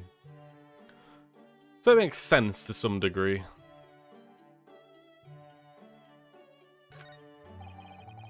What a beautiful English tea set. It's so neatly arranged. It's my favorite pastime of mine. A cup of herbal tea in the afternoon. Tea made of herbs? That's right, I grew up all these sorts of herbs in the garden so I can experiment with different blends.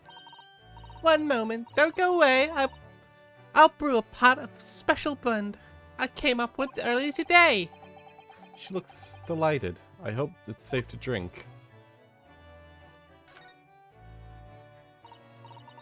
Ah, that's my blackboard, where I note down ideas. Black Peter? What does that mean? Oh, how intriguing. It must be the title of Iris's latest work. Oh my, I wonder what fantastic tale awaits us. Susato-san looks like an angel. But I bet she's dreaming of the most grisly crime you could imagine. It's a case that Hurley solved just recently. A black cat called Peter went missing in the neighborhood. Hurley tracked it down at the fishmonger's in the end. Well, I can't wait for the story to be published. Wanted it to be more grisly, huh? Truth be told, I'm kind of the same. That's a charming little white shelf, full of charming little bottles too. Oh yes, don't touch any of those. They might explode. Explode? Are they exotic chemicals? Do you use them for exciting experiments? Yes, indeed. And as Hurley always says, chemistry is an explosive science. Sorry? I agree. A single discovery can trigger an explosion of innovation all around the world. Or perhaps he just meant it literally. Either way, mental note, don't touch the bottles that belong to Iris. Jesus Christ, there's a lot to examine. What on earth is that big black lump over there? Ah, that's my typewriter. A machine that allows you to write on paper without needing a pen. And wizardly quickly too. Oh, that sounds like it could be very useful to someone like me with terrible handwriting. Wait, Iris, there's They're all stories of the great adventures of Sherlock Holmes. Yes, everyone typed in this trusty machine. Oh my goodness! How wonderful! Susato-san looks like she's been shown the Tokyo Imperial Palace Gardens.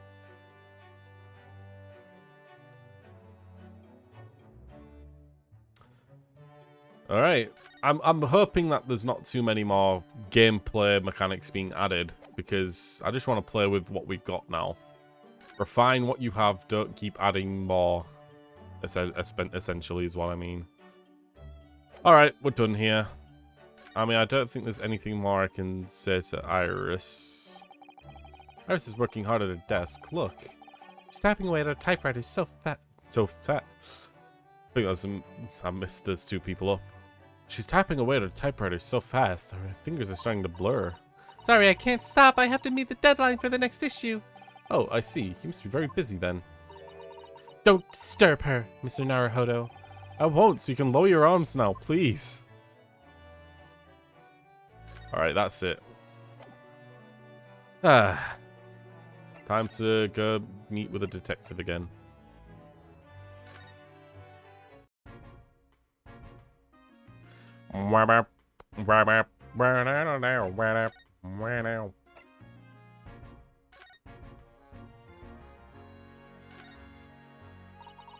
This is a 5-shilling piece, isn't it? I believe it's called a crown? Yes, you can train a Scotland Yard detective to do whatever you want with just a single one. Iris must be the most powerful 10-year-old girl in the world. How much is a 5 shillings, by the way? What's it really worth? Well... it's probably enough to buy all the chips that the inspector could possibly eat in a whole month. That's greasy.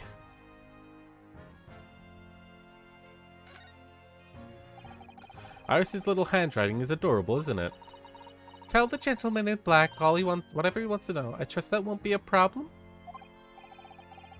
Yes, the handwriting might be adorable, but the message is ominous. There's no room for sentiment here.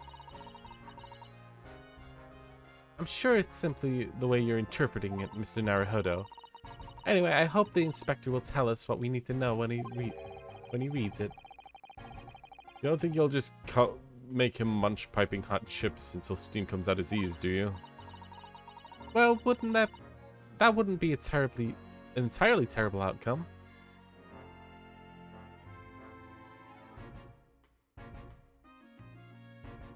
Alright then. We also need to examine this. So, Cabbalish Road, Mearscrum Street, Blair Road. So it happened here. This corner street, if anyone was down it, they wouldn't have been able to see who it was, but maybe he ran in that direction.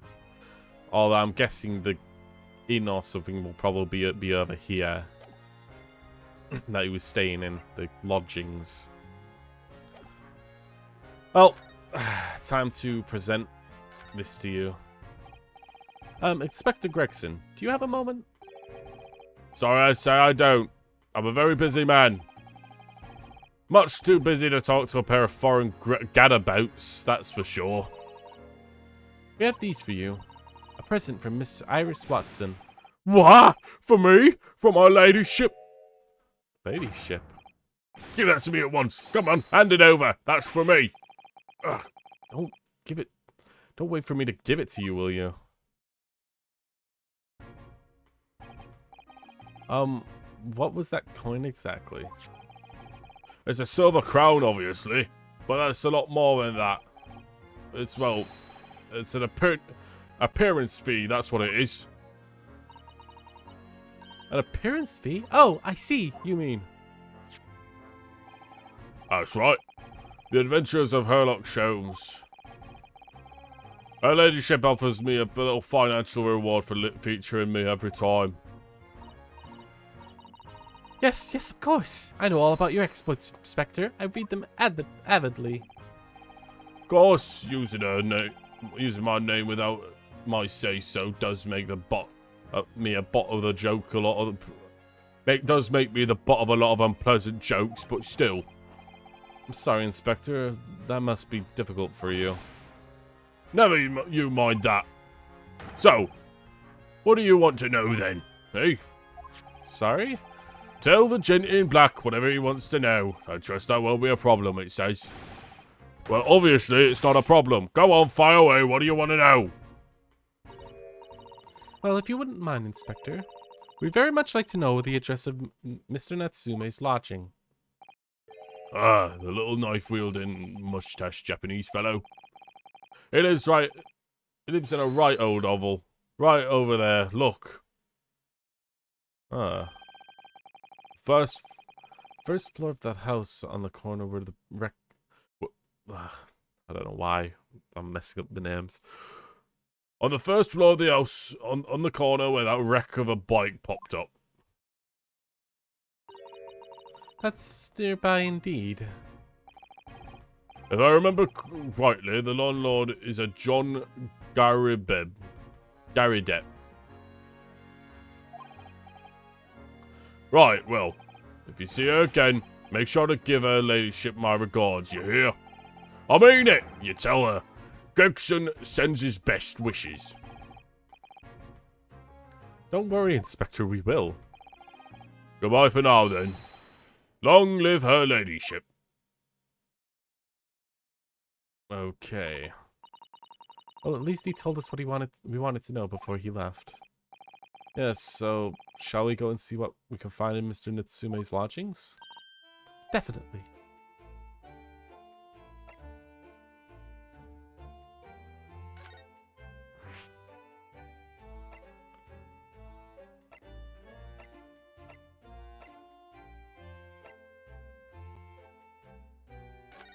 All right, let's go.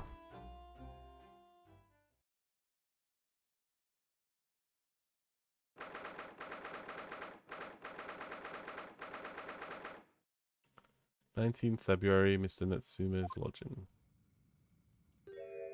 Oh, God, another gal voice. May I help you? Ah, yes. Would this be the residence of Mr. John Garidep? Indeed it would, sir. And who may I be say is calling? My name is Ryunosuke Naruhodo. I'm Mr. Naruhodo. Mr. Naruhodo is representing Mr. Sosuke Nazumi. I believe he takes lodgings here? Ah! I don't know if I want to do that hurty voice, actually, for every, like, prim lady like this. Yes.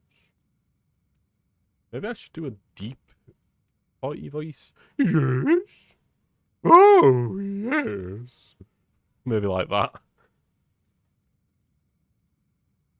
We would very much like to ask him some questions about our client. One moment, please. One moment, please. I will convey the message to Mr. Garibdeb. Did you see that, Miss Susato? It was a very real English... It was a real-life English maid. I know. I understand it. As I understand, anyone of standing in English society employs the number of household staff. But that was the first time I've ever seen one in the flesh. Oh, this day keeps getting better. It certainly feels like we've finally arrived now, doesn't it? We only need a butler, and that the experience will be complete. Well, I'm not sure if I'd go that far, but I understand the sentiment. Thank you for waiting. Mr. Garideb will see you now. This way. Holy hell, dude. That is a moon head. That is a moon man.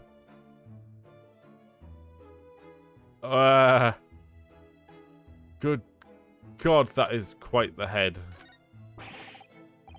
A full-size cannon? What is it doing here? Oh my, it's real. I thought it might be a replica. That old thing? Bah, it's little more than a toy.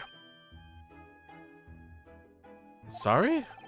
The army was selling it off when I retired, so I decided to give it a new home. Never know when the enemy might attack next. Jolly useful to have a cannon around the house. Really? Isn't it overkill? Be prepared. I always say, you never know what this twisted world is going to throw at you next, boy. Do you think that there's some trouble brewing with Mr. Gary Depp? Always there is. Take Joan here. Never fails to clean an apron in reserve. Dries them over the barrel, you see. They dry very well on a cannon there. Miss Joan tells me that this rather proves my point, I feel. It's been reduced to a drying rack. No wonder the huge cannon looks like it's hanging in its head in shame. Jesus.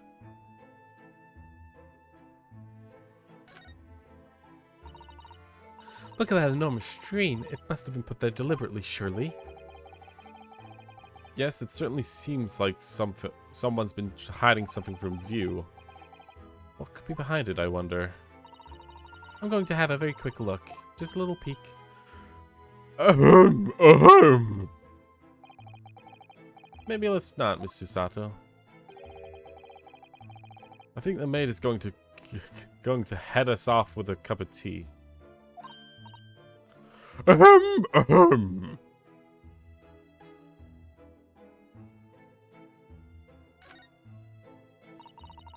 That looks like a Medal of Honor, and it's showcased on a grand banner. Yes, it's displayed with some pride, I would say, although it bothers me that it's not straight exactly. What, this old thing? Sorry? I should be glad to see the back of it. But the general would turn it in his grave if I disposed of it. That wall's the best place for it. Keeps the bally thing out of my way. So it's been polished to shine by accident, I suppose? There appears to be an inscription on the medal itself. Look, let me see. It says, for distinguished participation. Sounds like the kind of honors even I could be in line for. Well, it does like... Well, one doesn't like to blow his own trumpet, but I was given that for my time in the army. One measure that officer reading! Can't measure an officer by the number of medals to his name, of course. Common courtesy, common knowledge in the military circles. That uniform looks fairly ancient, doesn't it? It's clearly been well looked after, though. That old thing? Bah, not much better than the rags, really. Oh? Well, that ceremonial garb at my retirement bash, you know. I'm not one for dwelling on the past, me, but would have gladly thrown it out, but you know how it is. Anyway, it doesn't hurt to have an odd piece of memorabilia lying around, does it? Oh, I see. Perhaps we should leave the past in the past. That seems to be a lot. I noticed you have a pile of books here, Mr. Gary Depp. Do you enjoy reading? Ever experienced a London winter, boy? The nights are long. No better way to pass the time in front of a fire with a jolly good book. Oh, there's a copy of Randis magazine here, I see. No doubt Mr. Gary Depp loves the adventures of Sherlock Holmes too. The great detective has a great many followers, it would seem.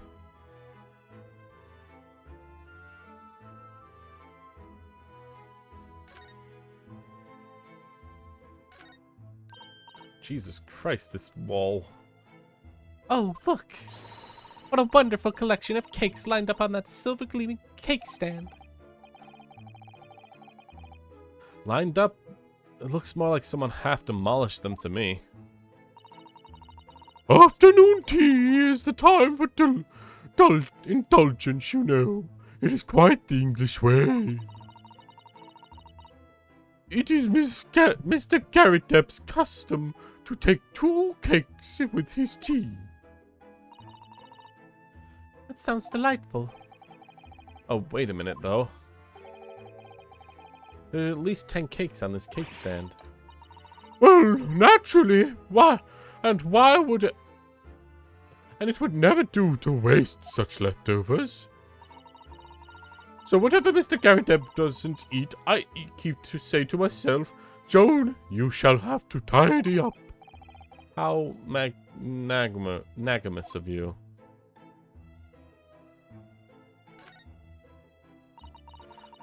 This odd candle holder looks a little out of place here, wouldn't you say? Yes, you're right. It's clearly supposed to be gold, but it's almost completely black for some reason. Ah, this old thing, yes. That cheap piece of ironogamy. Gimcrack, really. Oh. Used it when I was studying, don't you know? For my commission. I know it's old, hardly worth hanging on it to, really, but, well, it still has its uses. Of course. Does everything in this room have some elaborate story behind it? The memories, Mr. Naruhodo. Memories.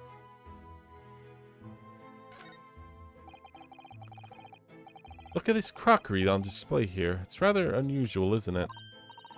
Oh my, a genuine London dresser.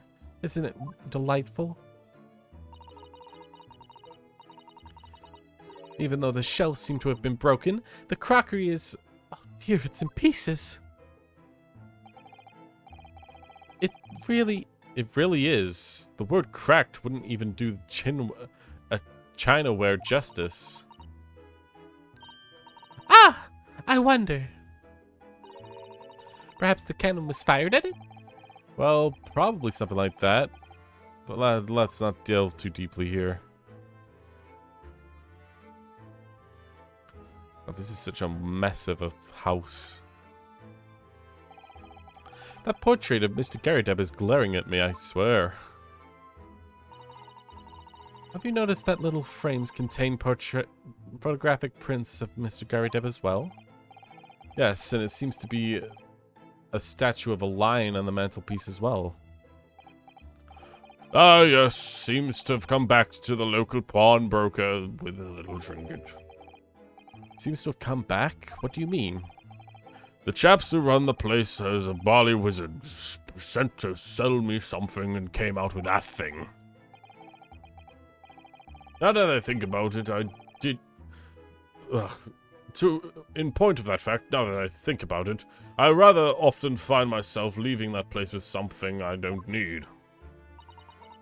The lion ornament certainly does seem surplus to requirements. Susato-san doesn't pull her punches, or her froze for that matter. This window looks over the Blair Road from where the young woman was attacked.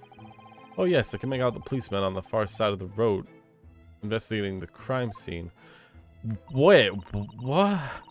There was bricks. The building was bricked up, dude. The glass is rather murky, isn't it? You can't see very clearly. Does this thing open at all, I wonder? You shouldn't underestimate the bitterness of London winter, sir. Sorry? As soon as you open that window, the tea will freeze in the spot.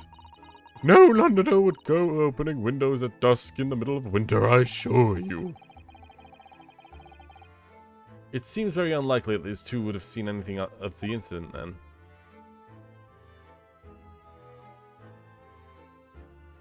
Alright then. Let's go have a normal chinwag with these guys. Good day to you, Miss John Garrideb, at your service. Pleased to meet you, sir. This is Ryunosuke Naruhodo. He is a defense lawyer. Do excuse me for not getting up. Took a shot to the knee a few years back in the Battle of Maliwald, don't you know? Earned a medal for my pains, but had to withdraw from my service. Handed over the reins to the up-and-coming. He's a retired soldier. It's a hell of a job getting up and down the stairs now, I tell you. Don't get out too much, as you can imagine. Yes, it's quite a climb up here, the second floor, isn't it? I was panting at the top of the stairs. Ah, so this is the top of the building. You really must have more exercise. You must take more exercise, Mr. Naruhodo. Do you think so? Well, Mr. Gary Depp, no doubt that you were very courageous to earn that medal. Yourself that medal. Oh, it was nothing. The medal was just a folderoid, really. Wouldn't like to offend the general, though, so I begrudgingly displayed it on the wall. Why don't you fetch it down, Joan? Let these good people see it properly. Okay. Joan, fetch them. Ah! Dash it, old woman! Be careful! Oh dear me! I do beg your pardon, sir. You jolly nearly took the skin off my hands. I shall be more careful, sir. Jesus. So anyway, there you have it. Living a quiet life now. Yes, I see. Now then, I hear you want to know more about the chap lodging downstairs. Is that right? This guy's actually pretty reasonable. All things considered, he's actually being quite open and honest with what he's saying. Yes, it would be quite grateful if you could answer some questions for us. Only 2 plays, naturally. Especially if it helps to keep the peace here in Brightly. We've forged an alliance with the great Empire of Japan recently, I'm sure you are aware. So the case is very much in the public eye, as it were. Oh, is it? Even had some famous detective poking around, you know, in this old house, would you believe? Yes, Mr. Herlock Sholmes. Could have been. Didn't catch the chap's name. Not really my cup of tea in all that detective business. Oh, but you have a copy of Randus magazine here, so... No. Anyway, the chap's investigating the foreigner's room as we speak. So he's in Soki-san's room. It's a bally nuisance, is what it is. The whole neighborhood's twitching at its curtains now. I don't like all the fuss this jolly unsettling. Mr. Natsume.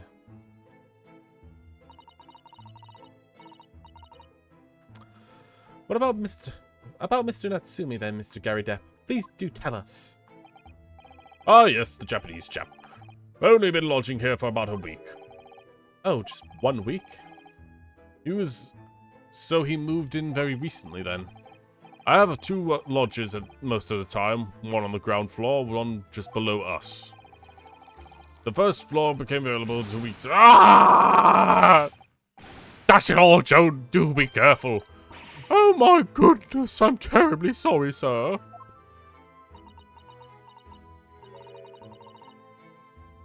I don't know, actually. Now that I'm thinking about it, maybe I should give a more of a soft voice. Oh, I'm sorry, sir. Maybe something like that. If you do want to know my opinion. I thought he was a shady sort the moment I set eyes on him. Oh, why? He seemed to have a most nervous disposition, always shaking and looking over his shoulder.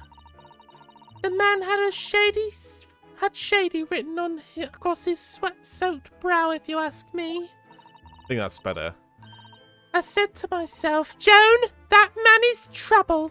Sooner or later, he's going to do something untoward. And I'm rarely wrong about anything. We won't be calling his maid as a witness, that's for sure. Was there something else that struck you as suspicious about the man at all? Oh yes, oh yes, indeed there was.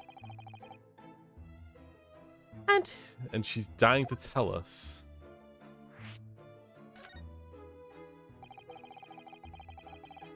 Can I see what he was actually going to say before he got, like, attacked?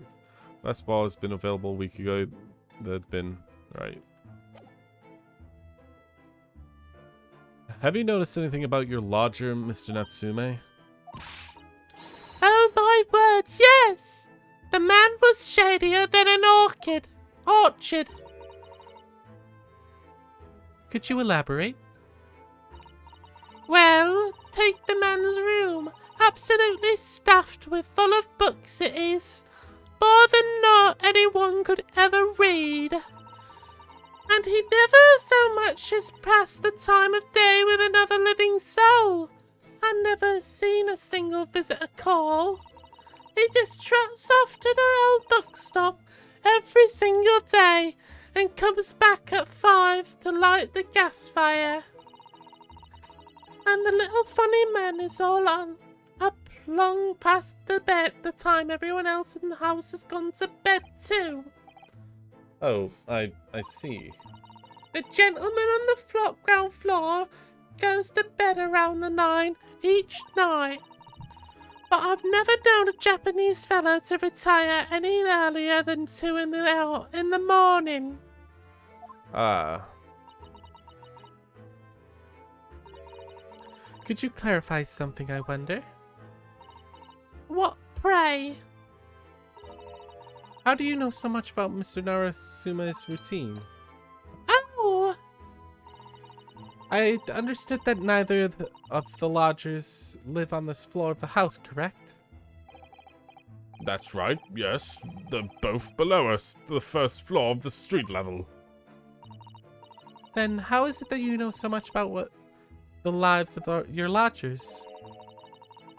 The precise times they come back in the evening, for example, and the times that they go to bed?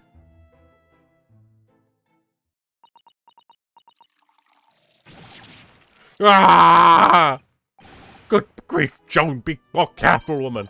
Oh my goodness, sir! I'm terribly sorry, sir. Something doesn't seem to add up here.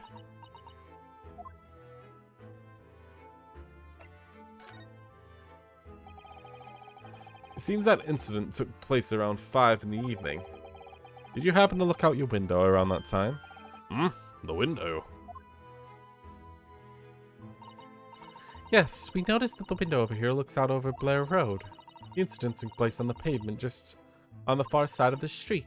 Was there anyone suspicious loitering up nearby? 5 o'clock is dinner time in the Gary Depp household. So I'm afraid I don't remember seeing anything. How about you, Joan? No, sir. It would have been dusk outside already at that hour. With the fog as well, I think it would have been quite impossible to see the other side of the road. Oh, I see. Do you notice anything out of the ordinary then? Such as?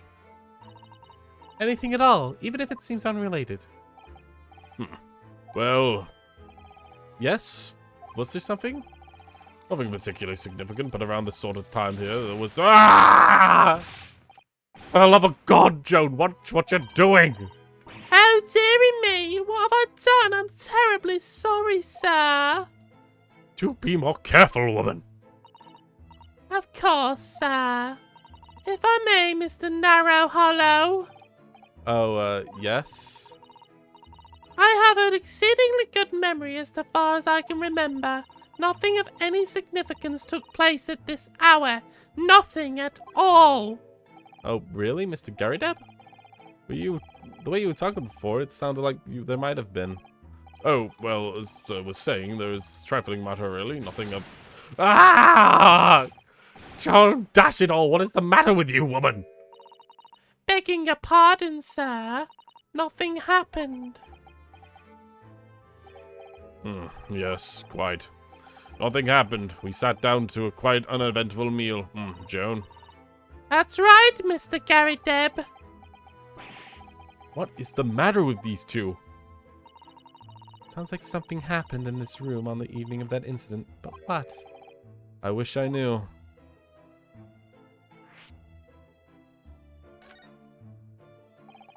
Could you tell us which floor Mr. Natsume's room is on? Why, certainly. Just below us on the first floor. Ah, Mr. Sholmes is investigating there as we speak. Yes, told me Nat's name had asked to look into the matter, so I gave him the key. Mr. Natsume engaged Mr. Sholmes' services? That's a blatant lie. Would it be alright if we could look around in Natsume's room, I mean? I don't see why not. It's just down one flight of stairs. So, who knows if we'll find anything that would help us in this case, but we have to try. We need all clues that we can lay... We need all the clues that we can lay our hands on, shall we? Yes, and while we're there, we can speak with Mr. Sholmes again. Perhaps he'll have he'll be able to tell us more. God, these two.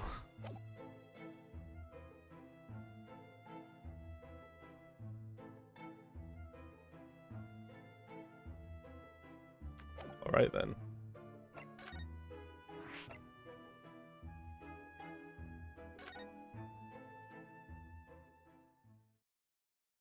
Here we go. Jesus Christ, this is a room. Mr. Natsume's room. What? Just look at this place. And the smell, it's so musty in here. Suppose this mountain of old books are responsible for that?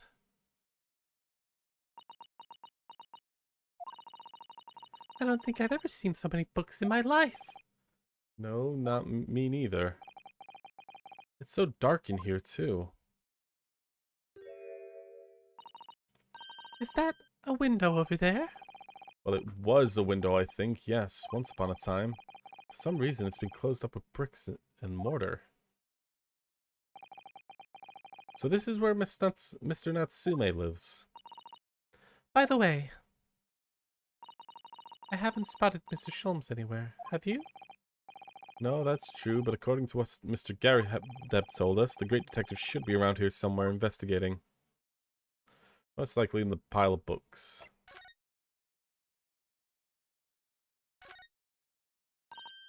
Oh, look! A beckoning cat from home!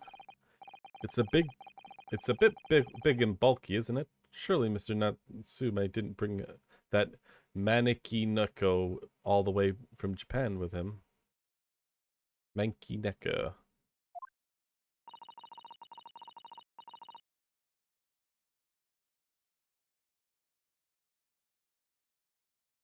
Maneki, maybe?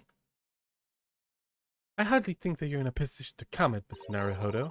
Are you forgetting the enormous Daruma doll you brought in your luggage? Well, it can be dangerous traveling abroad. I wanted a lucky charm. I imagine Mr. Natsume wanted the same, and this cat is sure to be beckoned good luck to him. Not doing a very good job so far, is it? You mustn't say such things. I didn't say a word! Why are my eyes giving such a giveaway?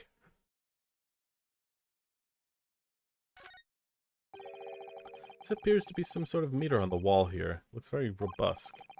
Wonder what it's for. There's a slot for certain coins here too. Ah, I believe that's a gas meter, Mr. Naruhodo. A gas meter? Yes, it appears to pipe gas in the district, which consumers pay by putting coins in the meter. So if we were to put a coin in the slot, it would be enough to use the lights and the gas fire for the whole night. So if you were too poor to have a coin, you'd have to spend the night in the dark and freezing cold? That's right. As would a rich man who only carried crisp white notes. London is a scary place.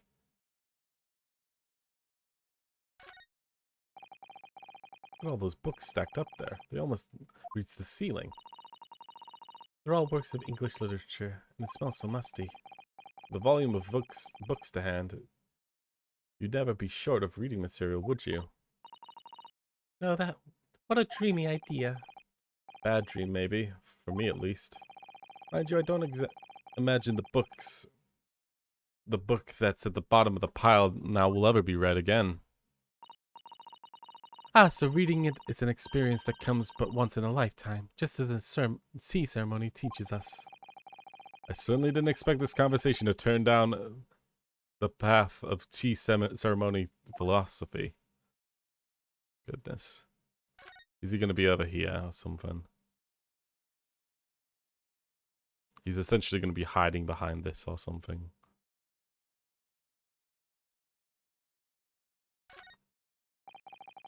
Could you even call this a window? I think so. It was a window at one time, after all. Although all that remains is the frame around those bricks now. So it's really just a wall then. Why would anyone deliberately brick it up like that? I'm afraid I have no idea. Ah! Perhaps Mr. Natsume painted the brick design in a fit of a whimsy? That's alarmingly feasible. Anyway, whatever the reason, the lack of ventilation in here makes the place very oppressive. Does. I imagine being cooped up in this room would be extremely trying.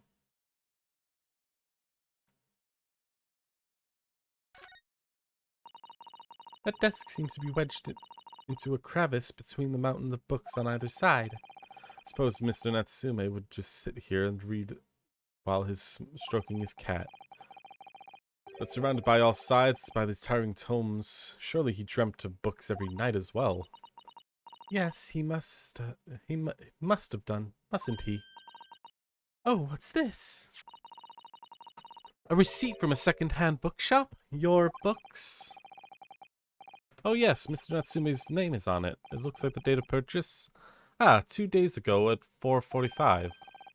It's the day of the incident.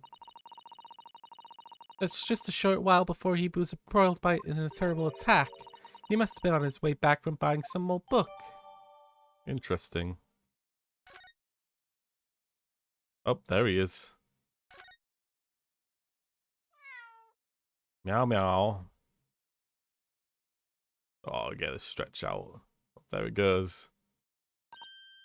Oh my, what an adorable little cat. Perhaps he's looking after the books while his master's away? I don't know about that. He disappeared into the pile of books as quickly as a flash. It was a tricolored Mike, wasn't it? Do they have that sort of cat here in Great Britain? Perhaps Mr. Natsume brought the little creature with him from Japan. That makes me feel homesick now. Already? But we've only been in the country for 2 days. I did not double click. Trying to see if it's changed anything here.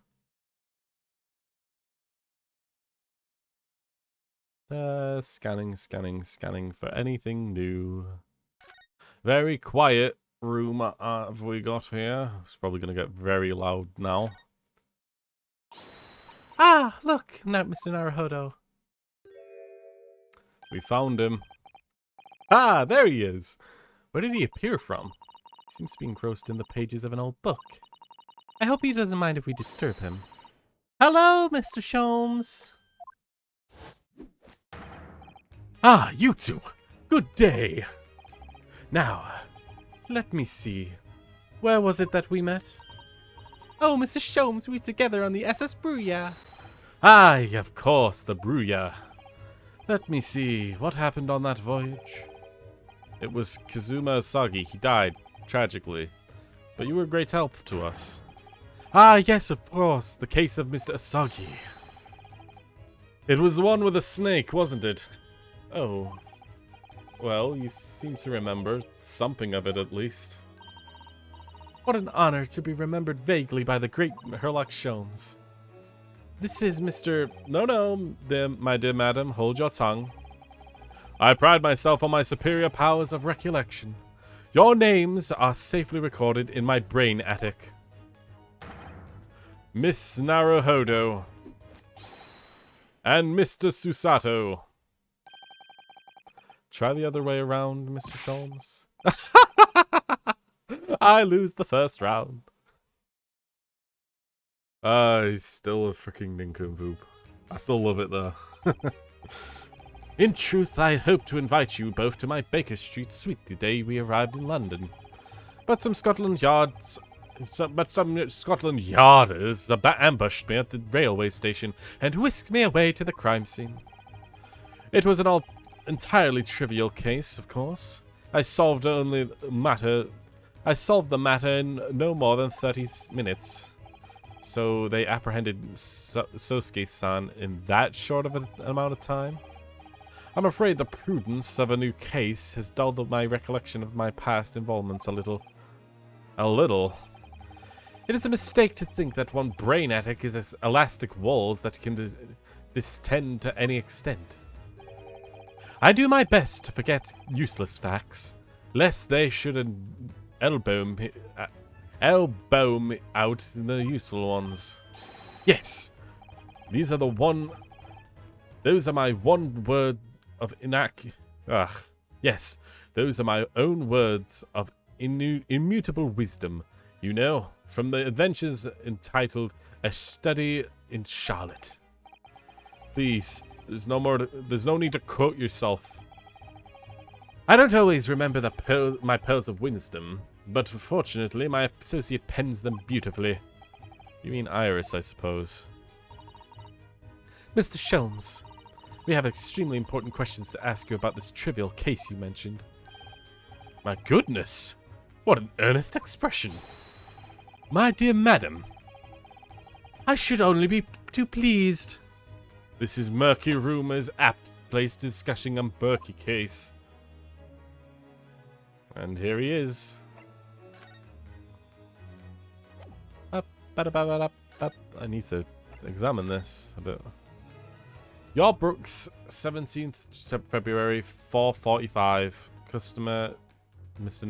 Natsume. The sum of 2 shillings tethered in receipt of the picture of Monsieur Lecroc. A meal for Gaboru Canterbury Yearnings. Okay.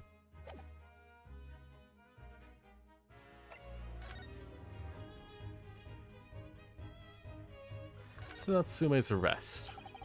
We know this has to be the lodgings of a Japanese foreign student by the name of Sosuke Natsume. It seems that you insisted in the arrest, Mr. Sholmes, for the stabbing of a young woman outside here on Blair Road. Natsume. Yes, I believe his name was rather along those lines. But Mr. Natsume denies it. Was it really justifiable to arrest him on so little?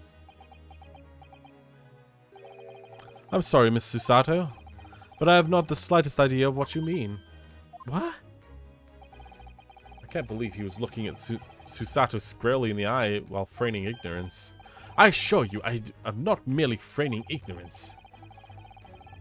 It would appear that as a pair of you are under some misapprehension. Oh, how? I assure you I have no recollection of accusing your stupid compatriot of the crime.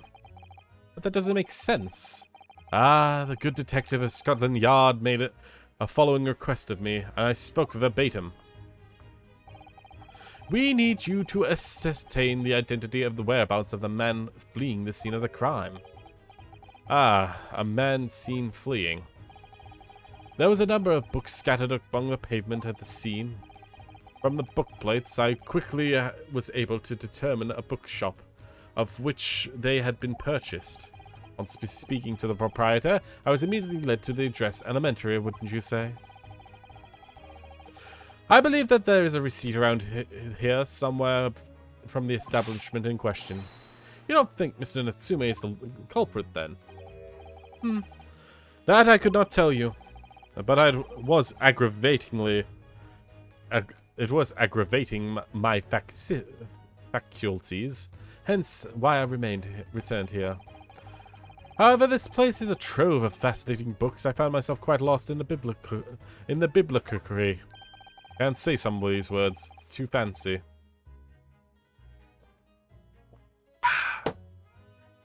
Do not be deceived by believing that I am a man of leisure. No, no, no, no.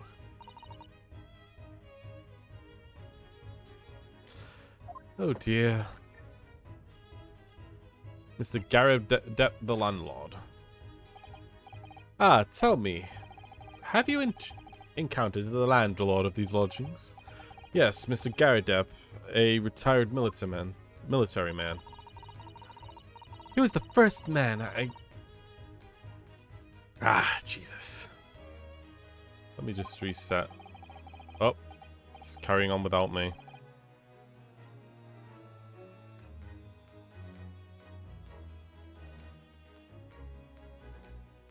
There we go, that's better. Let me just read those two cutscenes.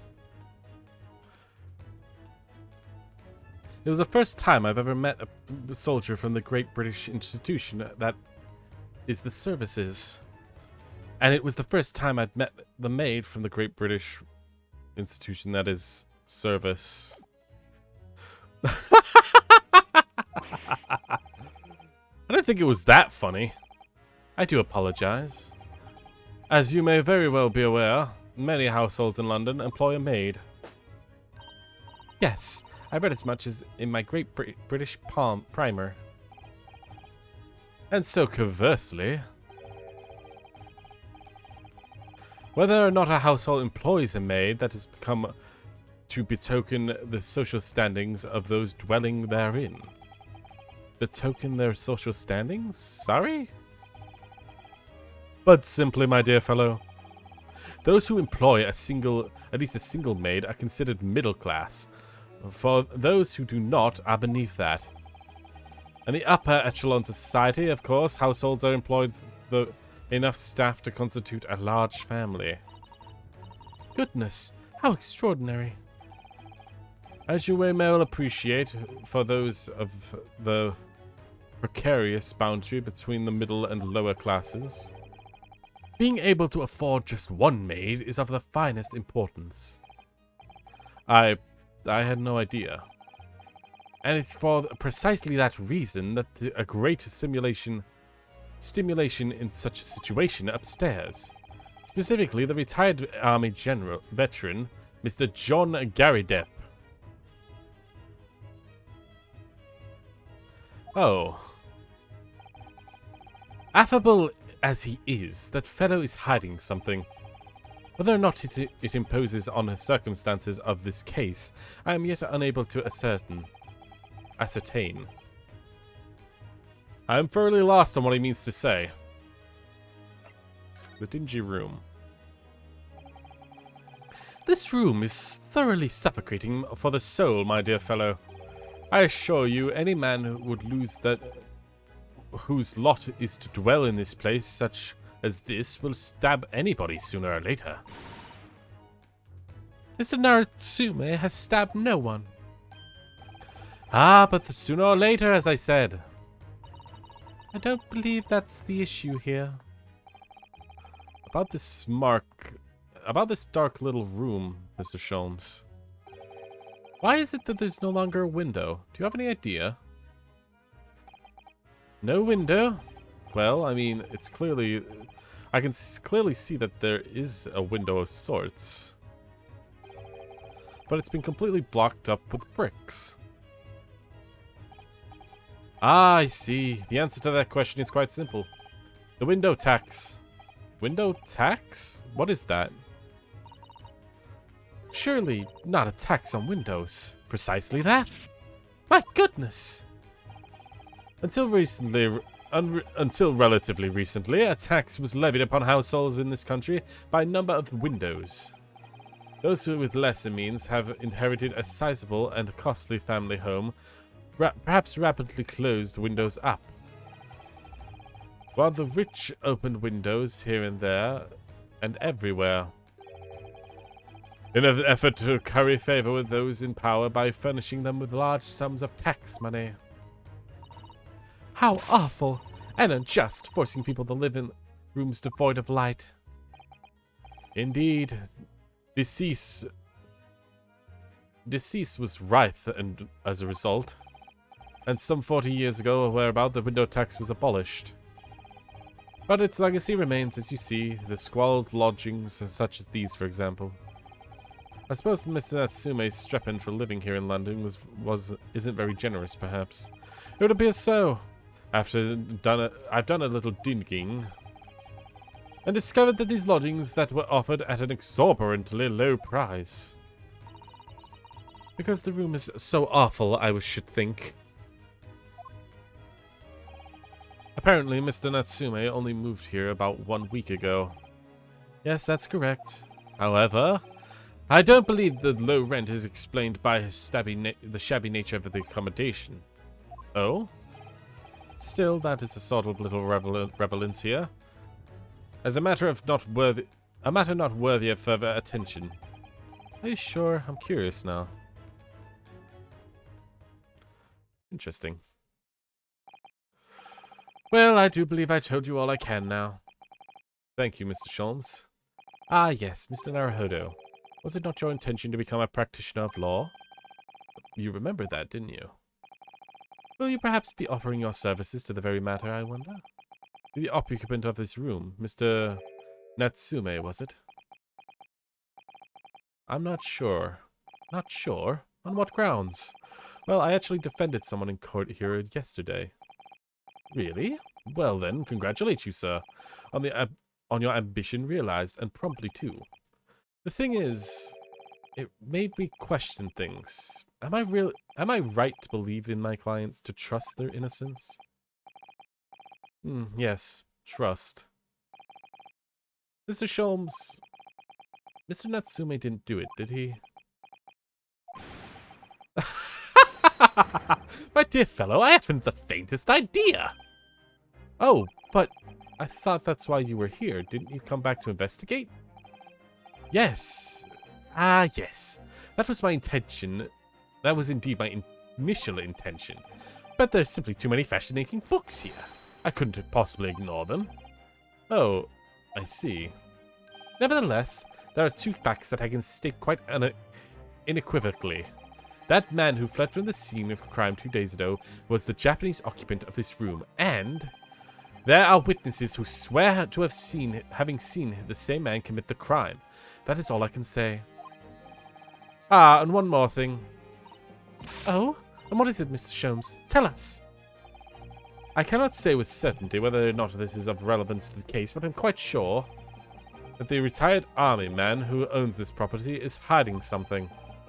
Is it Gary Deppers? Mr. Sholmes has said so much before, didn't he? Anyway, at present, that's all really that plays on my mind in relation to the case. Mr. Naruhodo, and as yet our investigations have uncovered nothing that would help establish Miss Natsume's innocence. No, you're right. Perhaps it's time we probed a little deeper into Mr. Garadep's secret. Just remember, I cannot be sure whether the landlord's secret will prove to be relevant or not. But I wish you every success, of course, Mr. Naruhodo. A busy man indeed. He's gone back to the books in the corner of the room.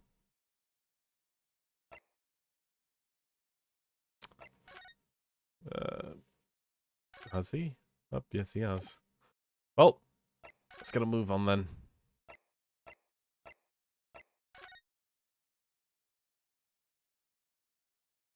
And he's gone.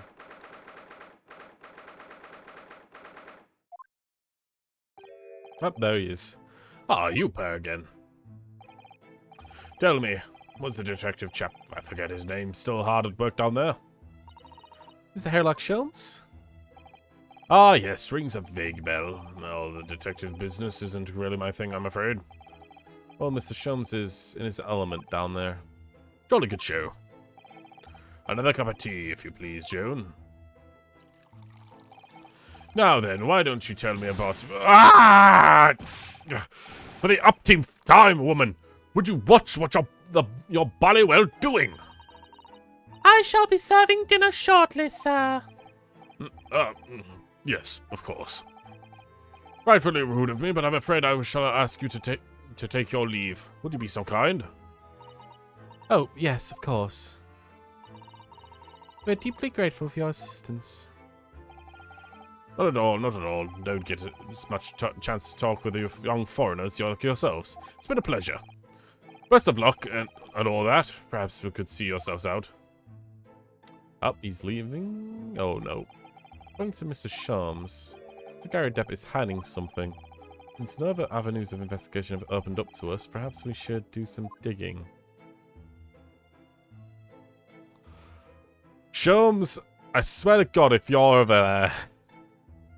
Seriously? What is he doing over there? Mr. Sholmes? Aha! We meet again, my dear fellows. Good gracious, when did you sneak in here? Herlock Sholmes at your service. Whatever were you doing by the window? I'm given to watching the evening sky as the sun sets, madam. Wait, did she say it? What are you doing by the window?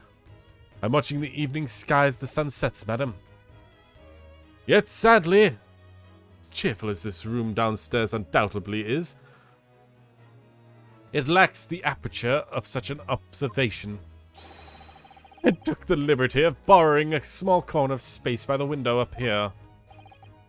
Well, keeping an eye on the window at dusk is a prudent thing to do here in London, I'm gathering.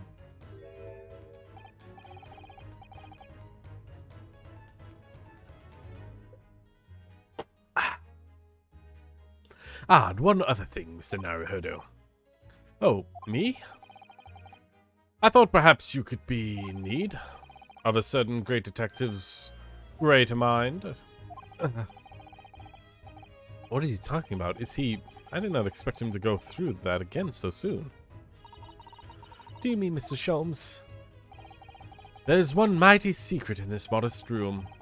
My eyes see even the most trifle of events. Ugh. I take it you're prepared, Mr. Naruhodo? I think so. There's enough time for one of my greatly admired great deductions. Let us conclude with the matter before dark.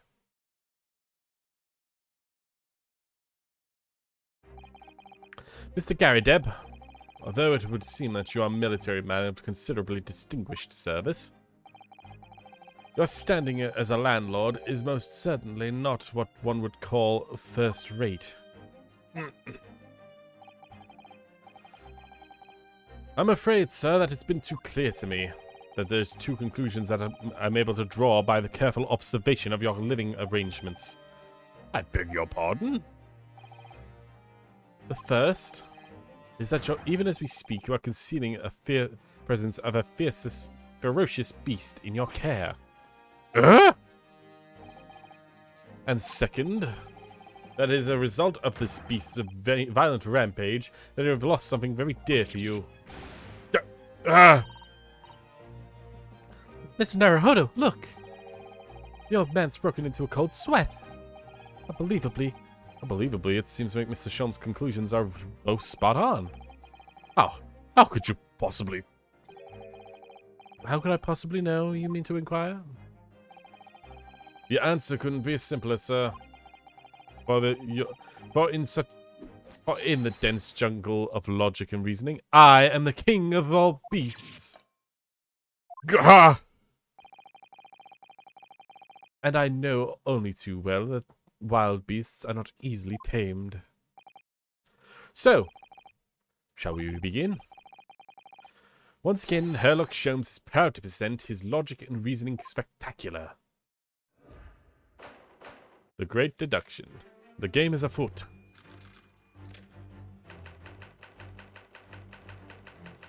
Nature of the beasts. Conclusion.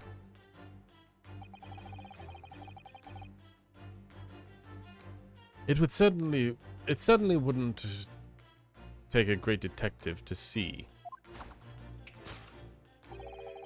that the fearsome beast has made a rampage of late within these four walls. And thus we are faced with a question: what form might the beast take? For a man of military breeding, your eyes are uncommonly candid. Your fugitive glance, Mr. Garrideb. Your furtive?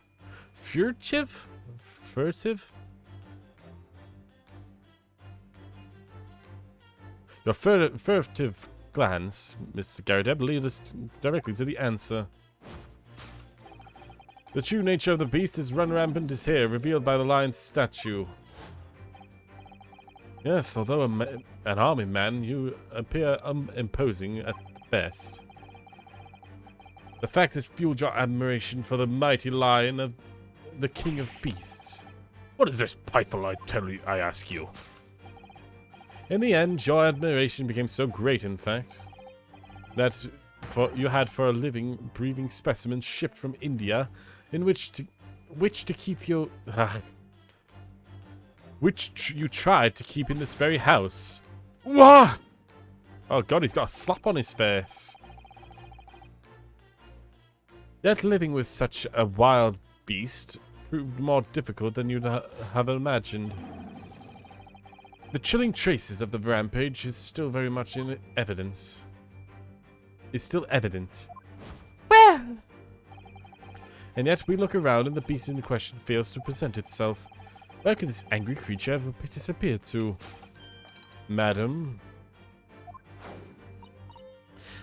me? I pray you do not answer me unchivalrous. I pray you do not consider me unchivalrous, but it's plain to me with one glance in your direction. It is. Your dress pocket, it gives us a handsome clue as to the beast's current whereabouts.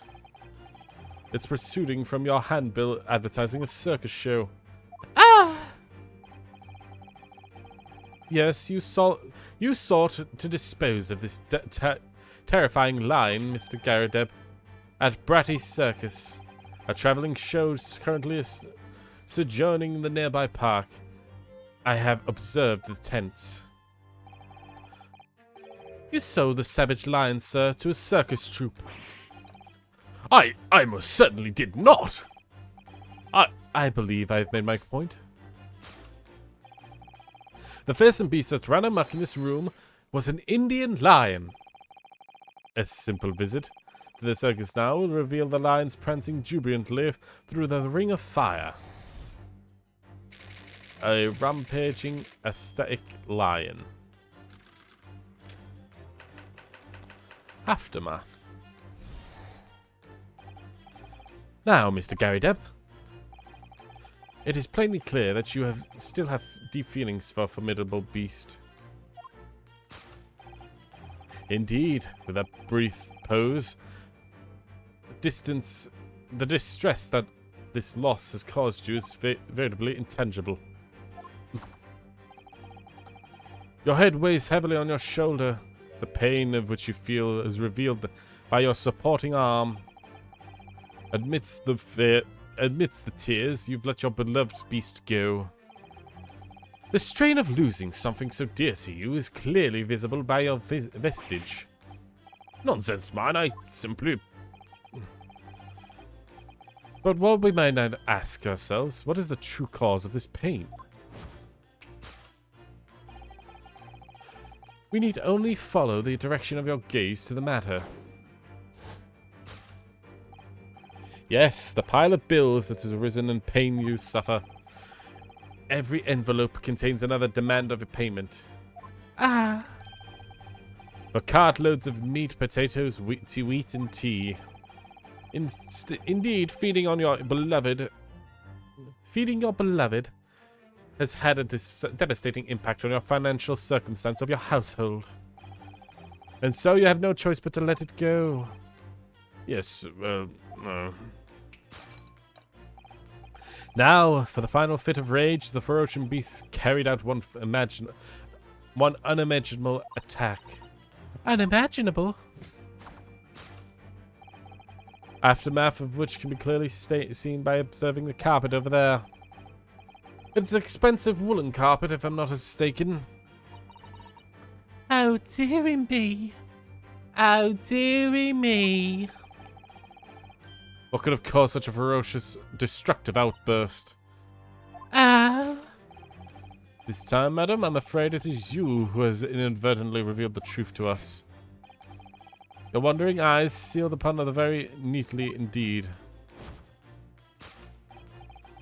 Yes, to explain the dire state of the carpet, we only need to look at the Tower of Cakes.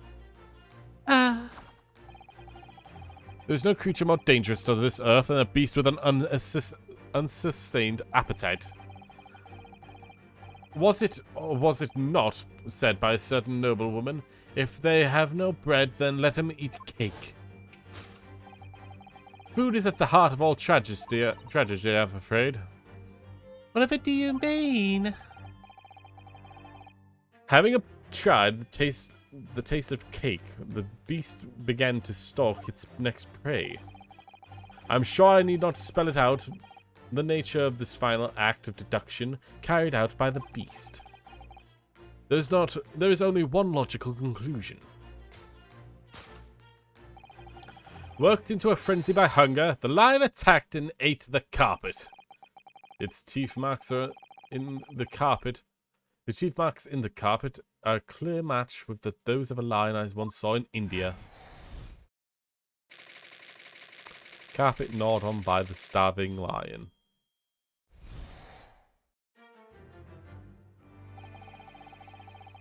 Thus concludes Herlock Sholmes' great deduction of the beastly puzzle. Well. Fucking face. Ah! What's the matter with you, Joan? Why are you pouring scalding hot tea all over me? Oh, I'm sorry, Mr. Gary Depp. I'm afraid I didn't notice. My deductions can be startlingly sharp. It stands to reason with a cup runneth over. Indeed, my revelations can make people spill tears at times too. Oh. Mr. Sholmes, sorry to butt in again, but could I make an observation? Why, certainly, Mr. Naruhodo. What is it again? Well, your deductions just now. Do you really think a lion could have fit inside this room of this size? Indeed, it's the only explanation for the facts. A terrifying truth, all that too often lies beyond the realm of common sense. But wouldn't the idea of to consider what lies inside the realm of common sense as well? But if an uncaged lion had run amok in this very room, surely Mr. Gary Depp and the maid would have been hurt. Or worse. Ah, that's where you are stuck. No doubt the former military man has held his own against the beast during using that large cannon. I thought you said that they sold the lion to the circus. And what about the food? Meat and potatoes are one thing. But I don't believe that they've ever heard of a lion that drinks tea. Ah, my dear Susato, that occurs to me with some regularity. That irrespective of race and breeding, whenever anyone lands on Great British soil, they're infused with a highly appropriate taste for the afternoon tea.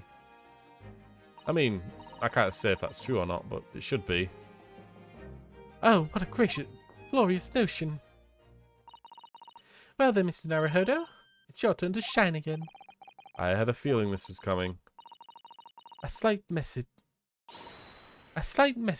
That's all Mr. Sholmes' deduction needs. A massage. Is it message or massage? I guess ease message. I always mix those two up when I'm reading.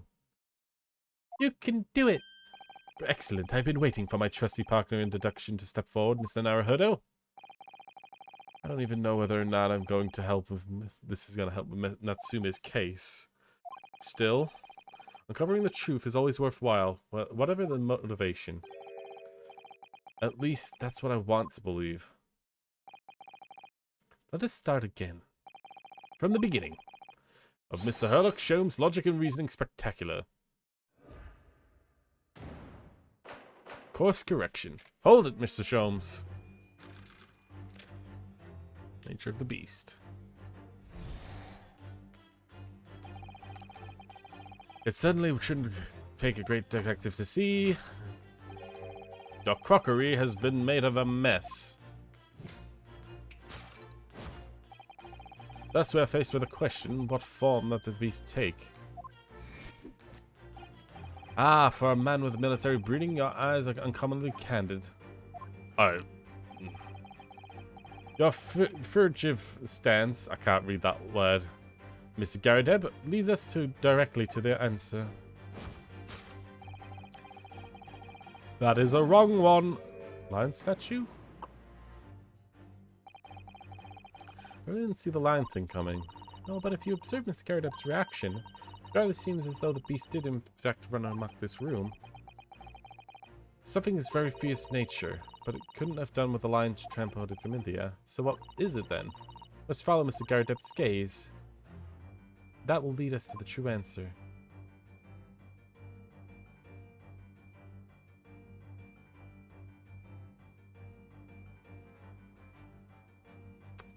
Oh, whoa.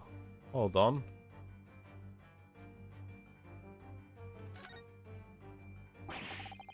These are shells for a cannon, aren't they? What a strange place to keep them. I imagine some significance to Mr. Garadep from his time in the army. Ah, of course, he did mention a battle to us before, did he? Do you remember? He said that he'd been shot in the knee. Perhaps it was one of these that did it? If that round hit his knee, there'd be nothing left of it. Or Mr. Garahep, for that matter. This is shown as a Persian slipper. And this man has spent shells. Perhaps it's customary in Britain to display, well, rubbish on a mantelpiece?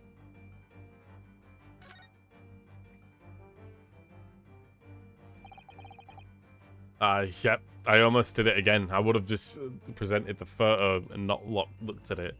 What is this photograph? It appears to be from Mr. Garadep's wedding. He looks very happy, doesn't he? He does, but you can't make out his bride. How unfortunate. Something must have struck the glass directly over the woman's face. I wonder what happened. Probably not best to delve too deeply in this.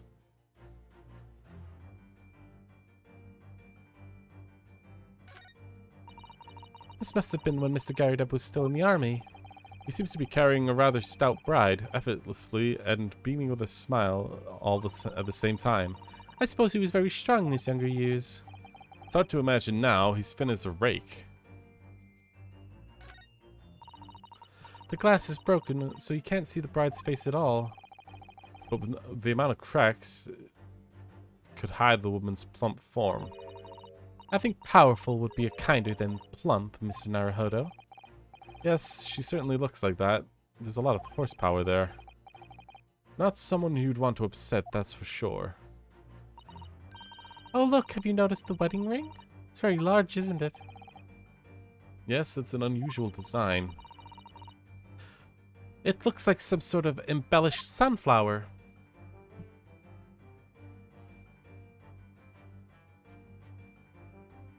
What is happening with the character there?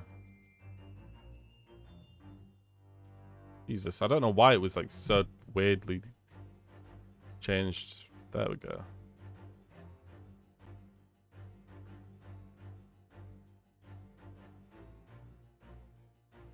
There we go.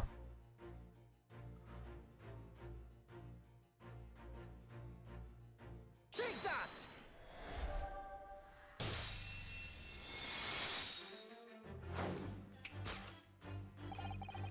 The true nature of the beast that has run rampant here is revealed by the newlywed bride. Precisely, Mr. Naruhodo. What other explanation could possibly fit?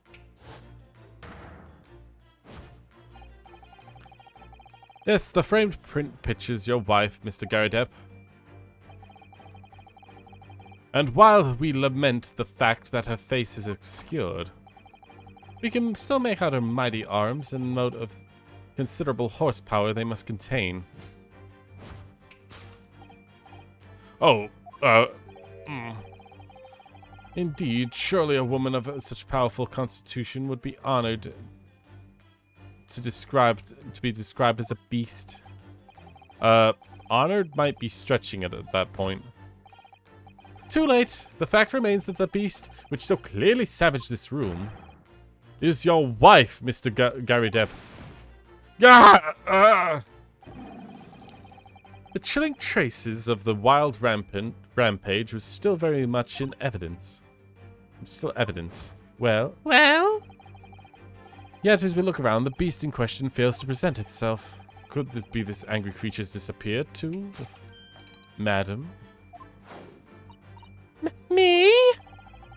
Do not be unchivalrous, but you're plain to me that your glance is in one direction. It is? Dress pocket, it gives us a handsome clue as to where the beast's current location's whereabout. The poor, fragile, defenseless woman is beside herself. Well, I don't know about fragile. Oh dear. Anyway, Mr. Sholmes is quite right. There's no signs of Mr. Garrideb anywhere. Of Miss Garrideb anywhere. But it seems to be that there's a clue about her whereabouts. A clue that this maid is trying to hide. I wonder where Mr. Garrideb's wife could be.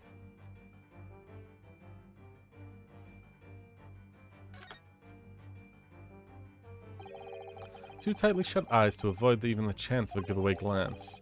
Pursed lips that prevent any secrets from slipping out. Rounded cheeks that deflect any abuse that might behold her way. Yes, this is an unnervingly powerful woman, Miss Susato. It's your turn of phrase that is unnerving, Mr. Naruhodo.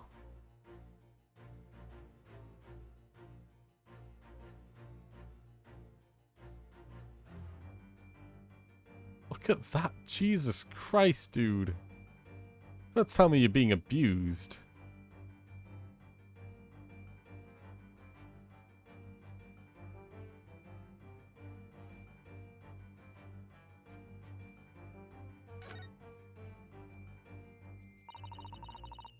What a charming little teapot. It is in pristine condition. Joan has been pouring some deliciously fragrant tea for Mr. Garrideb, hasn't she? Well, not so much for Mr. Garrideb. As on get Mr. Garrideb, wouldn't you say? I wouldn't dream of drawing attention to it. So, are we just going to present the maid as a whole?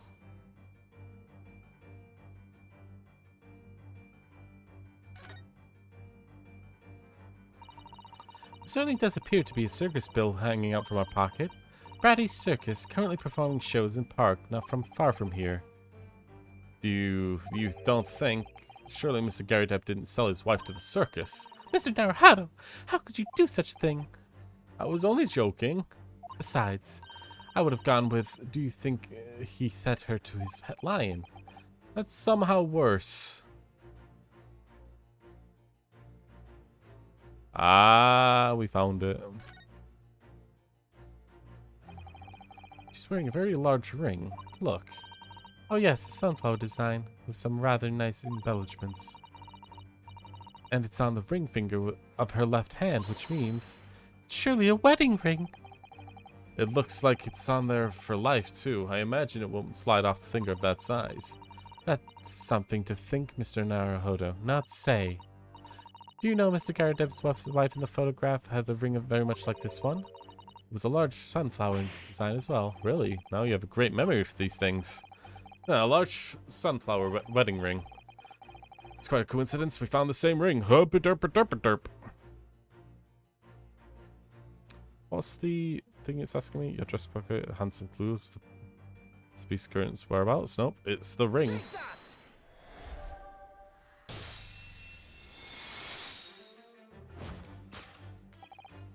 Your wedding ring gives us a handsome clue as to where the beast's current whereabouts. Ah! Indeed it does. The flower band gleaming from your finger gives you away. For it is identical for what to be shown, for one shown on a hand of Mr. Garrideb's bride in this photographic print. So if I have to guess why she's being a maid or acting as a maid is because they want to be seen as high middle class at the very least. Right? So if they're middle class, then they get treated with some more respect, I guess. They're able to get more people to come in for business. In other words, you are no ordinary household maid. Oh dear. No. You are Mr. Garrideb's lucky bride. You are Miss Garrideb herself. Oh my! What?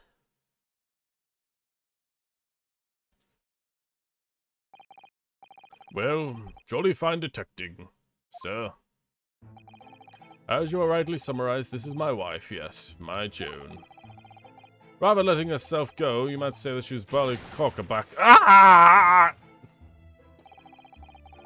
It would appear that you have not... It would appear that you don't live in a most comfortable of circumstances. After all, you're a retired army man, yet you have no business of you are in the business of renting out rooms. As I would assume, therefore, that you have insufficient means to employ a maid. Would that be correct? That's not right, I tell you. I was second lieutenant to the 3rd Regiment. A man has his pride, you know. By golly, it's a sorry thing when the chap doesn't even afford have a single maid in his employ. Yes, here in London, one is rather judged on a household cannot consider worthy of society if it employs no staff at all. Though in my considered opinion, that concerns how appearances are folly. Such concerns about appearances are folly. You mean Mr. Garidep has his wife work as a maid? Precisely. I am right, am I, Mr. Garidep? Only in company, of course, but listen here. This must remain a secret. Tip-top secret, please.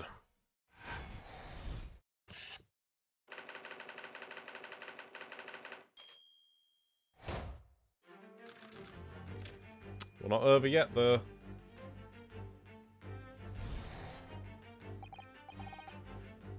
Oh, Mr. Garidep. It is plainly clear that you still have deep feelings for the formidable beast. Indeed, that blithering pose, the distress of this loss has caused you an intangible. Your head weighs heavily on your shoulders, which is the pain you feel revealed by your supporting arm. Mr. Holmes is quite something. He's calling Mr. Garidep's wife a beast. Yes, as a woman, I would feel rather uncomfortable. But Mr. Garidep is standing beside her husband as we speak. In other words, he hasn't lost his beloved at all, has he? Oh, how true. Perhaps the sporting arm is propping up his head. Has some other significance instead. According to Mr. Sholmes, Mr. Garidep's pain is intangible, though. What could that pose of his really signify?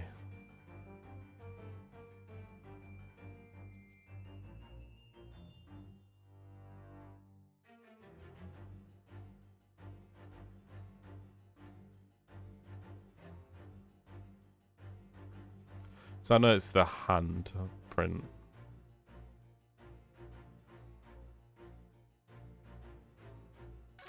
Oh, he's got a moon ring. This Garidep does look glum, according to Mr. Sholmes' deduction.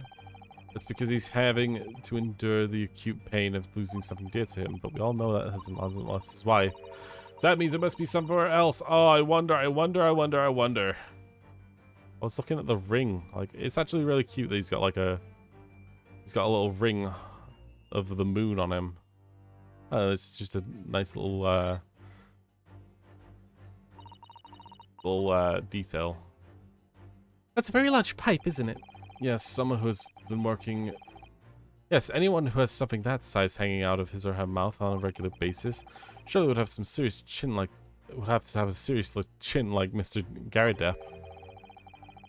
But what's with that white binding around it? It's all about...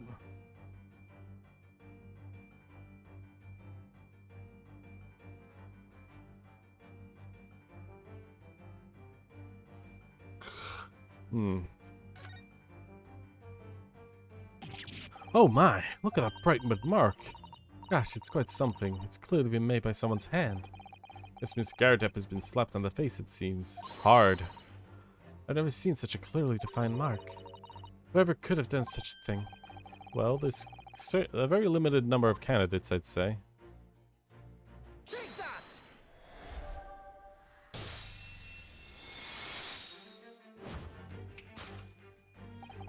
Your head weighs heavily on your shoulders. The pain you feel is revealed by that slapped cheek.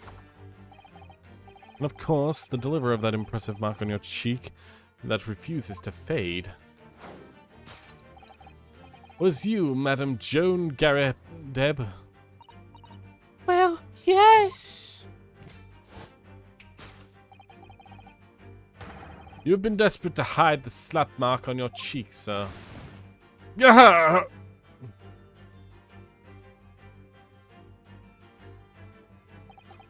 How in the blazes? How did you work it out, man? Kind of got a Larry Butts kind of head to him, I think. I don't know. This looks like a Larry ancestor. I don't know. Maybe that's just that's a stretch. Having escapes the notice of the one trained in the art of observation, my dear fellow. That's why you haven't looked directly at us even once. To keep your other side from view. Well, now, let us proceed to the next conundrum. Why were you subjected to such violent slap? In other words, we must ask ourselves what caused Madame Garideb to fly into such a rage. And we need only look at the direction of your gaze to find the answer. Yes, it's the pile of bills that have given reason to the pain you suffer. Didn't Sherlock say the bills were for the lion fodder? Yes, but now we've established the lion was never existed, which can only mean that the thing responsible for gobbling up all our food was Mr. Garideb's wife. Mr. Naruhodo, that she's a person, not a thing. Yes, well, she was also a person who gave her husband a mighty slap around the face. One so hard that it left a perfect mark, in fact. Yes, why would a woman want to hit her husband with such force, I wonder? I'd love to know the answer to that question.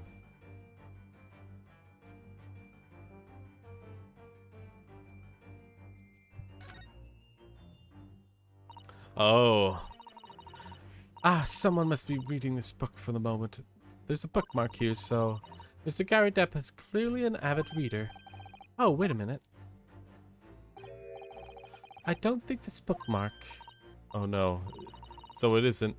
It's a note written by a woman's hand. Oh, James, I love you. Yours, Mary. Look at the signature here. Lip marks. It's made with lipstick. Oh, what a passionate and romantic gesture. Don't get any ideas, Susato-san. Oh dear, I'm sorry. This bookmark is actually a love note.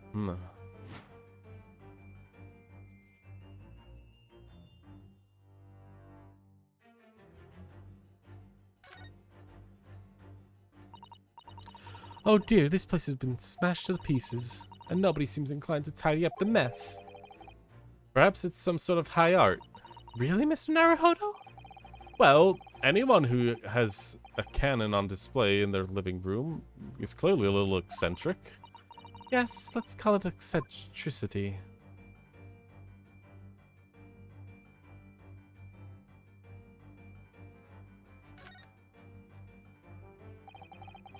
There's a lot of books stacked up here on the shelf here. Look, all novels that I've never heard of. It appears someone has purchased them all from a second-hand bookshop. I think Mr. Garideb is something of a book lover. Okay. Well, let's go ahead and present the love note.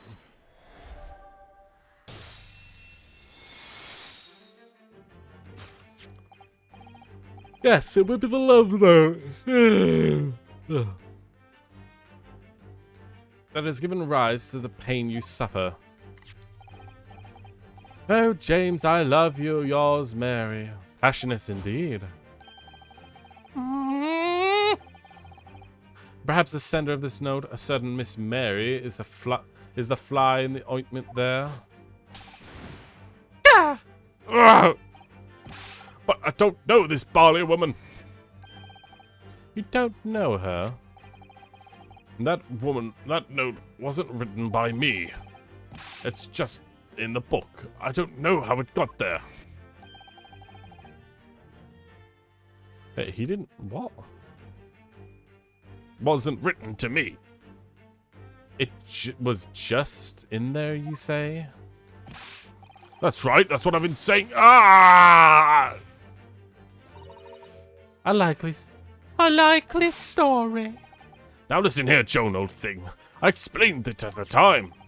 I bought this book second-hand. The note must already had been there. So the previous owner of the book must have used the note as a bookmark, you mean? As a bookmark, you mean? That's right, that's what I've been saying! A likely story. For heaven's sake, woman, look at the name. It's written to James. My name, in case you haven't forgotten, is John. Ah! A likely story. Are you questioning my name now? Jesus! And there we have it. To arouse the suspicion of a female heart, you unleash a beast with a ferocious bite.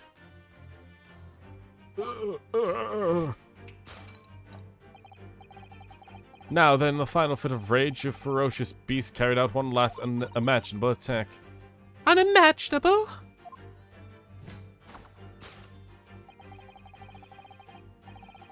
The aftermath of which can clearly be seen by observing the carpet over there.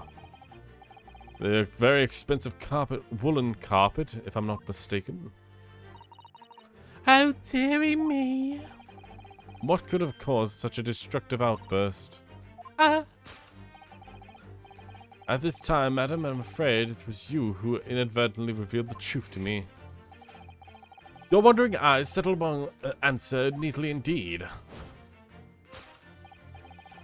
Yes, to explain the dire state of the carpet, we must only look at the Tower of Cakes. Surely Mr. Garahab didn't eat the carpet. No, of course not. There doesn't seem to be any doubt that the state of disarray in this room is a result of her wild temper. No, that's not true. So this part...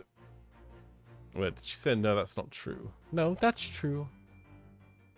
So the last part of Mr. Sholmes' deduction that we need to fix. We need to follow Mr. Garab's gaze. That will tell us the real answer. Alright, let's see. Yes.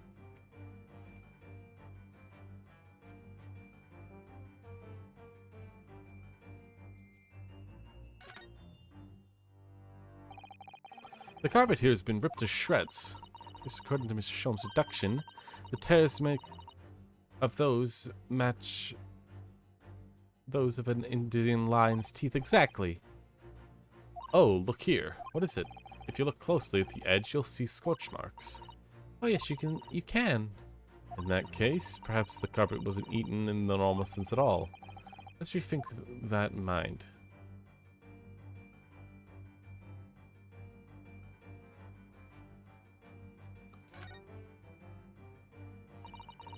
Isn't it an advertising bill for the circus? Freddy's Circus. It's in the nearby park. Isn't the same one we saw earlier? The one that was folded up in Miss Gardepp's pocket? Perhaps they were very great circus lovers? It couldn't be that the Hungry Lion's somehow involved here again, could it? Oh dear, I hope not.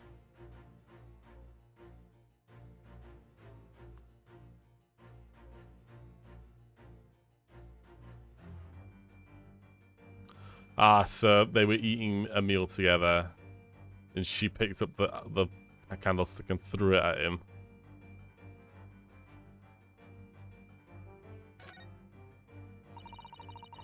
Look at this very old candlestick, doesn't it? Base looks too small. Surely it's very unstable. Looks to me that even the slightest knock will make it topple over.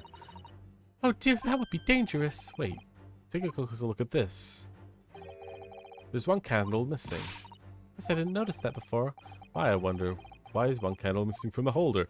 Man, it's so unironically blatant, isn't it?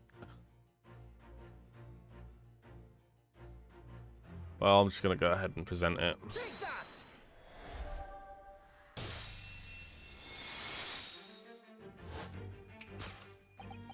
Yes, to explain the dire state of the carpet, we only need to look at the candlestick. Most illuminating, my dear fellow, and of course, that's the only possible way out of this logical labyrinth. Yes, the remnants of the ferocious attack, in which the carpet was devoured, is clearly visible. Indeed they are. The scorch marks at the edge clearly give away the truth. Scorch marks? It would appear that the room was the scene of a little marital altercation. Miss Garadeb's mighty arm muscles left an impression that not only on her husband's face, but on the entire room. The force of a strike caused the candle to fall from its holder. And in seconds, the carpet was alight. The whole corner of the room was in flames. Yeah, well...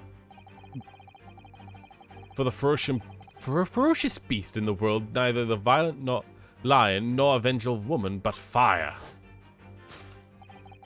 And in this room, the ferocious beast bared its claws and ran amok.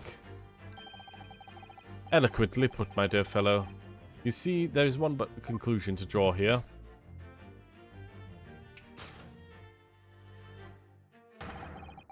After the sparks of material discord flew, this room was the scene of a fire.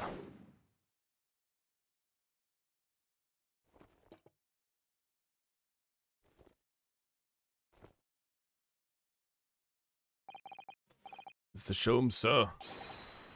I salute you! Jesus. Oh.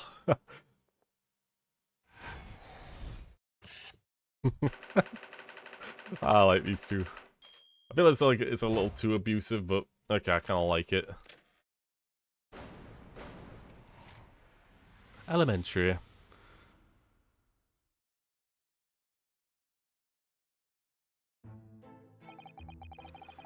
In these dashed long winter nights, you know, nothing but to read in front of the fire. Surely there's a jolly good second-hand bookshop just around the corner. Buy all my novels there. And in the pages, one particular novel, you discovered a rather illicit material, for which your wife admonished you harshly, it seems. Don't know about admonished. Demolished might be rather close to the mark. The beast most certainly had an apt description. Here we go again. And the carpet was destroyed by the fire when the candle fell on the floor. I'm afraid to say it was. Happened in the blink of an eye, you know. The whole place filled with smoke. Couldn't see a bally thing. Was caught between the old stick's rage and raging flames. You paint a torrid picture, sir. One that would have been most entertaining. That's sympathy for you. Didn't take long for the fire to spread, of course. The bailiff furniture started going up as well. We had to hide the mess behind the scene. We had to hide the mess behind the screen for the time being. Over there, Mr. Garadeb? Well, you have nothing more to hide now, so if you allow me. Oof.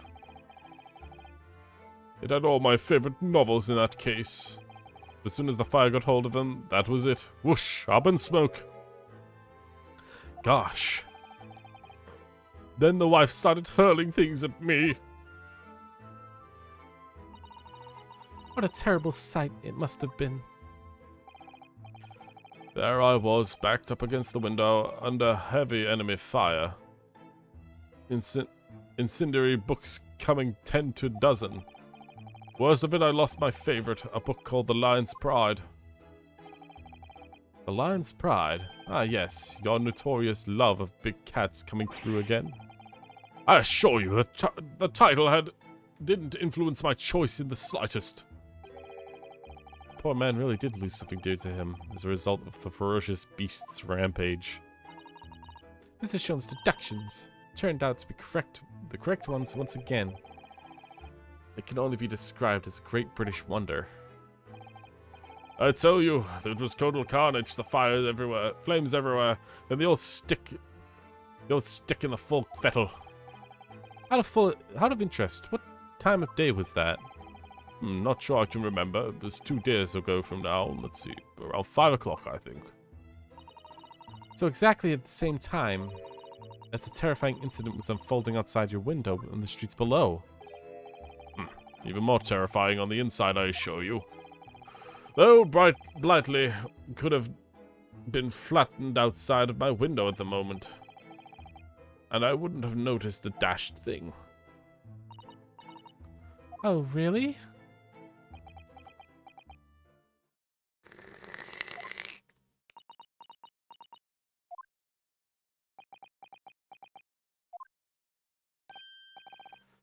Mr. Sholmes. Yes, Mr. Naruhodo, what can I do for you? Well, I think that we got to the bottom of Mr. Garadeb's situation now. But what does it have to do with Mr. Natsume's circumstance? I can't help you there, I'm afraid. What? My dear fellow, if you recall, I did say as much from the outset. I warned you that although I knew that a retired man was hiding something, I could not be sure whether his secret would prove to be relevant or not. I just knew you were going to say that. Now, Mr. Naruhodo, you mustn't lose heart. Bear in mind that all things fall into one of 2 categories. Those relevant to the case and those not. That makes no sense to me. Well, no matter. It is of far importance that you make up your mind now. Sorry? Visiting hours to the prison will soon be over. Oh no, that time already? If we are to accept Mr. Natsume's case, we'll have official paperwork to attend to. So that's it. No more time to think. Perhaps you'd like to betake yourselves to bidding us farewell now? I must prepare supper for Mr. Garibet. Oh, yes. I'm so sorry. Thank you both very much for your time. Sosuke-san will be waiting for us, and I'm going to have to give him an answer.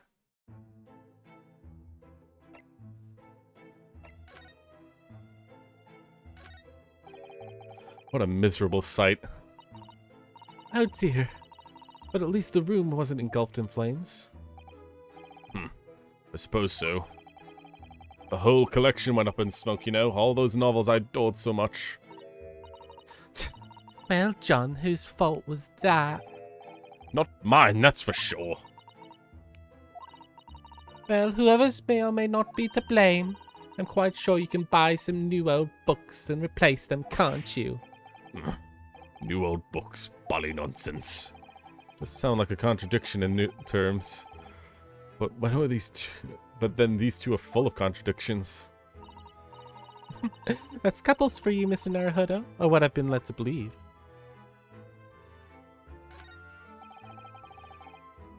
Okay, that's everything, I think.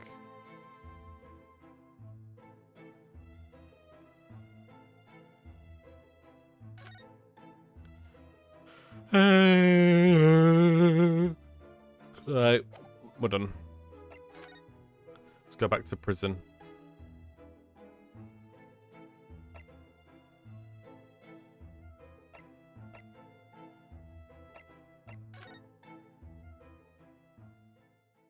See if I can remember his voice.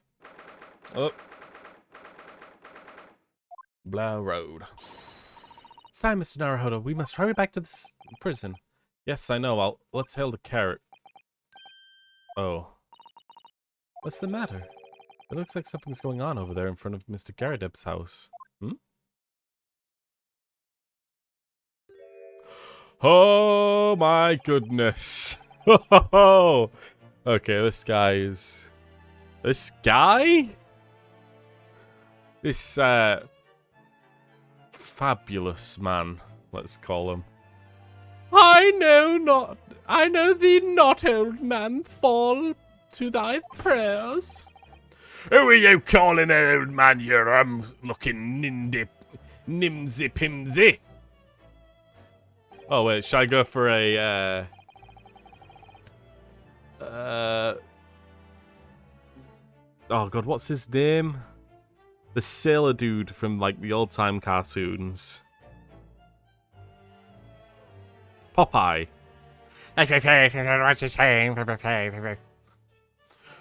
There are more things in heaven and earth, Horatio, than dreamt in your on your philosophy. Who are you calling a ho-to-to fellow? What are you going on about? Excuse me. What are you on about? Who are you? I'm sorry, it just looked as though there might be some problem there. And my associate here, Mr. Ryunosuke Naruhodo, is a lawyer, you see. A lawyer? What? If I could be of any assistance, I'd be happy to help. I'm a student. I'm from Japan, and I've studied English law. Hey, fine, that'll be on my page for today. But you mark my words. This isn't over yet. Get to the nunnery. Do I look like a blooming dun to you? I need to watch some Popeye to do that guy's voice. I do hope you're not injured. Oh, fair Eastern maiden, thou art so gentle. Thank you. What was that all about? There is more things in heaven and earth, Horatio, than our dreams of in thou philosophy. I'm not Horatio either. Forgive the inquiry, sir, but are you a lodger here in the Gary Depp residence? Oh, Eastern maiden, thou art thride. Yes, I do delve in the humble abode. Mr. Garadeb mentioned that he had another lodger, didn't he? This must be the man. Do you happen to know about the other lodger who lives on the first floor? Ah, yes, the gentleman named Natsume. Oh, more worthy of a polymerist in my battles of words. Now, could there be? Sorry, battle, you say? Who is the stronger, Hamlet or Macbeth? Mr. Natsume and I sparred long into the night. I see. I do not fully understand, but it seems that Sume and this gentleman are acquaintances at least. So fair maiden, and so good gentleman. I can tarry here no longer. Fare thee well. Very, very over the top. I didn't quite really understand him, but I think he's returned to his room. It seems he's unaware of what happened to Mr. Natsume, so he can't really help us. He's going to be a witness, though. He's going to be the one who's like, oh yes, I saw him running to his room with a knife. Or something like that. With Sosuke-san and that man as lodgers, Mr. Garadeb's house is certainly full of eccentrics. Anyway, let's go find the carriage. Yes, I'm sure Mr. Natsume is waiting for our return. Let's hope we can go to the prison before visiting hours are over.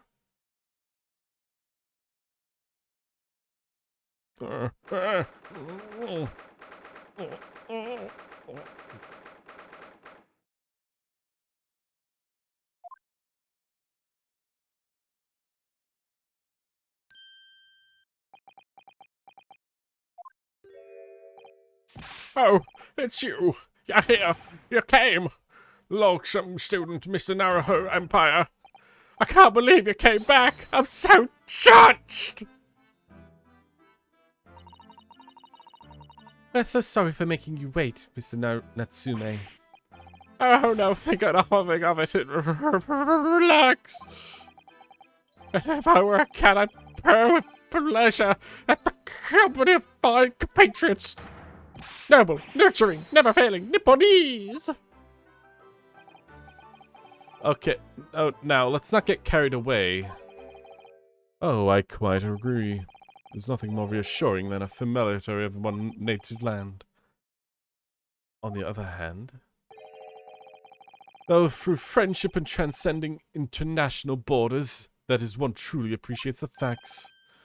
Such as my belief, at least. Yes, it's you! The miserable, rotting spy! Hairlock Sholmes! Hairlock Sholmes! Mr. Sholmes, what are you doing here? I have no intention of doing anything per se. Save observing, of course. Whatever do you mean, Mr. Sholmes? Well, having encountered a curious reading material, that roomful room. Honestly, I haven't actually even noticed, I haven't looked into the people here. Strong heart, intimidating man. God, this guy's got a strange head look. He's got quite a thumb look, doesn't he? Stern single-minded in his approach and his great love of fish and chips. Scholar sent to Britain, the English defendant is accused of attempted murder. An extraordinary young girl who lives with Mr. Sholmes has a degree in medicine and author of a popular series of short stories. Mr. Garib's wife, proposed household maid to keep up appearances in the neighborhood, has a fierce temper and tends to be rather physical. Tired army man who is the landlord of the lodgings rented by the defendant, Mr. Naratsume. An old knee injury means that he's confined to a chair most of the time. Hairlock Sholmes, of course, he's the crazy detective dude. Having encountered some in the gloomful room, and having unmasked the secret identity of the eccentric pair, I decided I would drop in on my way home to see how our devastated friend is faring. Gloomful room? At least your accommodation here offers a window, my dear fellow. In that sense, it is a superior option. Anyway, I do commend you on your taste of books. My day has been delightful. It cost me not a penny. Ah, you! How dare you, Hairlock Sholmes!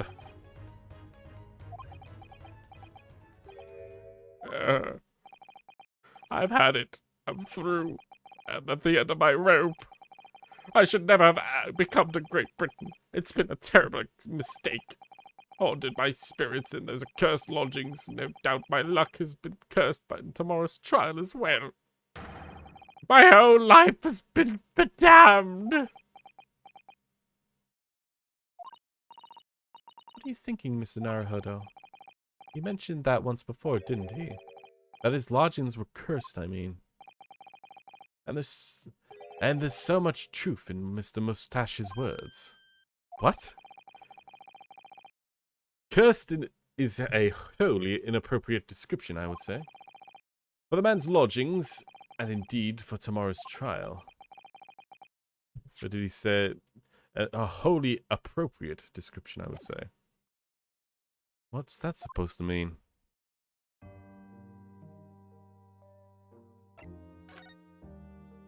Cursed trial. Mr. Natsume, what do you mean by what you said just now? About the trial tomorrow being cursed? Oh no! Why are you looking so grave? You're making me nervous!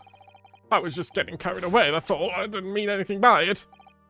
Oh, I see. It's really agitated him. You don't mean the trial really is cursed tomorrow somehow? Are you referring to the prosecutor? By the Reaper of the Bailey? The Reaper? Oh no, what do you mean? Please, tell me, summarize it succinctly in 16 salient words. No defendant has ever survived a trial in which he's the Reaper, which the Reaper stands for the prosecution, ever. Oh my goodness, it can't be true. That's 16 words exactly. Yesterday, Mr. Naruhodo successfully defended someone from the Reaper, but then after the trial was over, The defendant passed away in unusual circumstances. Mr. McGilded. What? I am impressed, Mr. Susato. You have an eye for detail. Actually, Lord Chief Justice told us. Mr. Sholmes, surely it can't be that having failed to have the accused convict, Lord Van Zeeks killed the man himself. Oh no, he wouldn't have, surely. You have wonderful notions. Sorry? The man isn't a mass murderer. He's a court prosecutor, my dear fellow. Oh, yes. Why, of course he is. Of course he is. Then why are you trying to scare me? It could be said, however, that the real truth about the man is even more terrifying than your hypothesis. What on earth do you mean by that?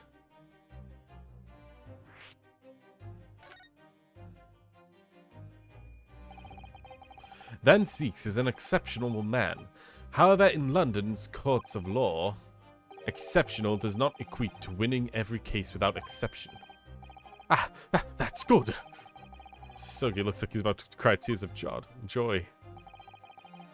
Are you no doubt aware that in a British criminal trial, there is both a judge and a jury? The judge obfuscates based on the letter of the law, whilst the jury offers public opinion and common sense. It is an excellent system whereby the defendant's guilt is considered from several points of view. However, the public opinion in particular is somewhat easily manipulated. Right. Criminals and corrupt lawyers, for that matter, can use it to their advantage by any means at their disposal, contriving evidence, calling impostors as witnesses, and so on. By such underhanded means, those who want to err able to sway the jury.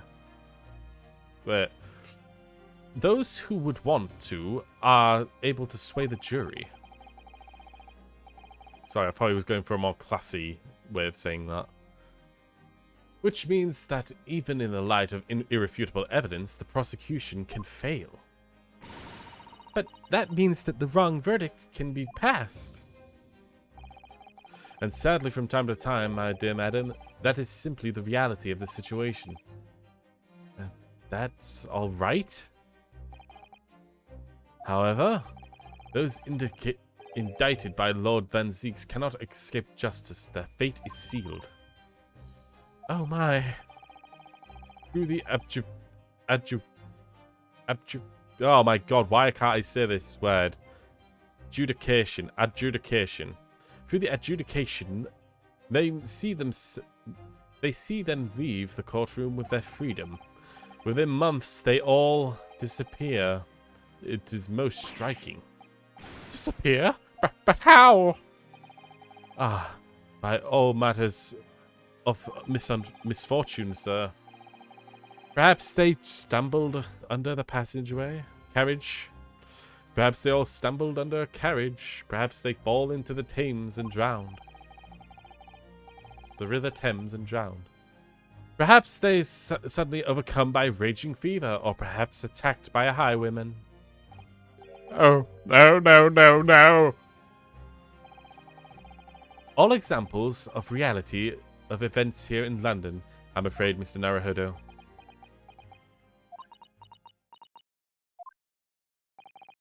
I knew it. I'm dead. Done or doomed.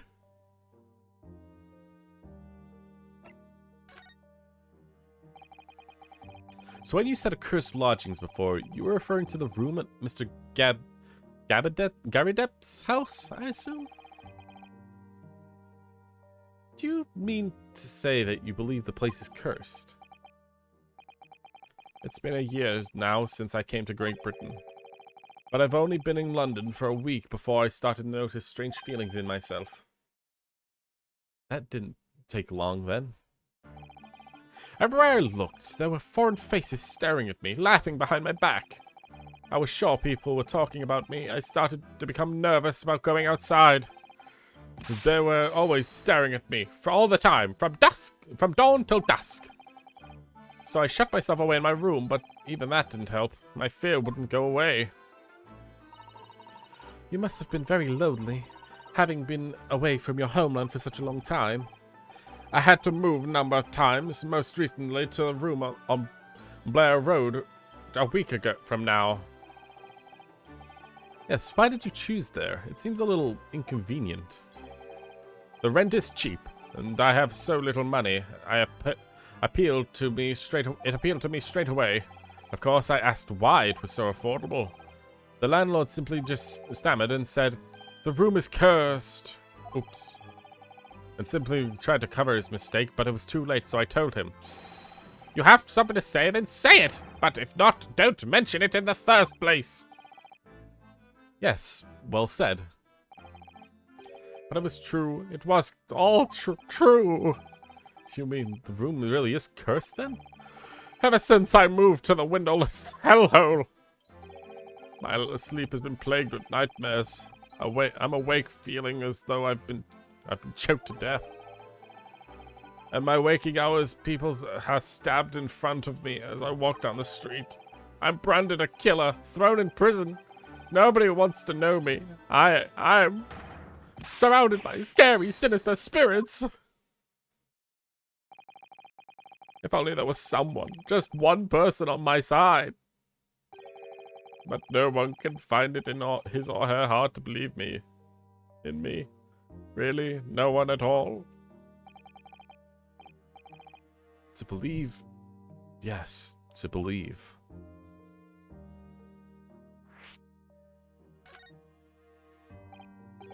Mr. Sholmes? Ah, me? Mr. Naruhodo? Pray, what can I do for you? It's about the case on the SS Bruya, if you recall. The Bruya? The Bruya. Ah, that case. The one with the snake. Well, yes. At that time, there was the suspect. I was the suspect, but you believed in me and listened to my side of the story. You helped us investigate. I did I? I did I? Interesting. What I want to know is why. Why did you believe me?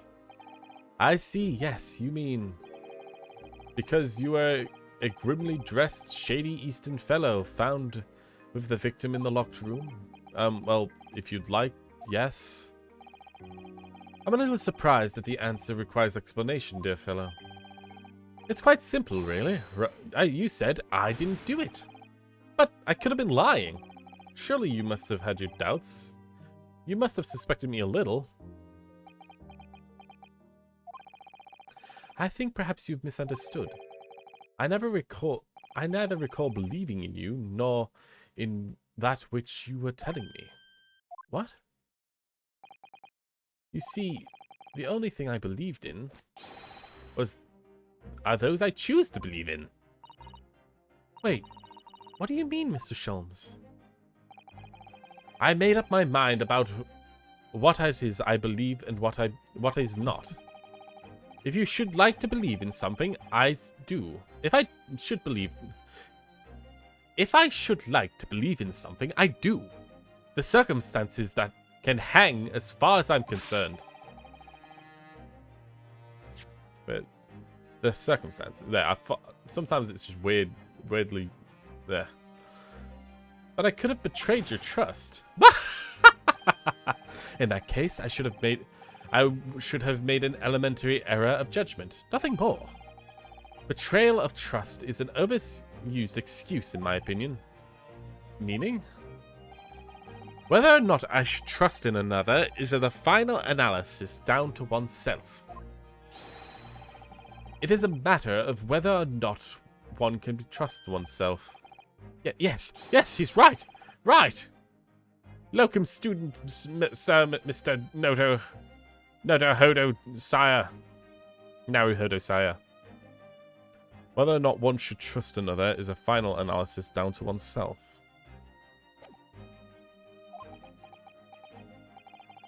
Whether or not I can believe myself.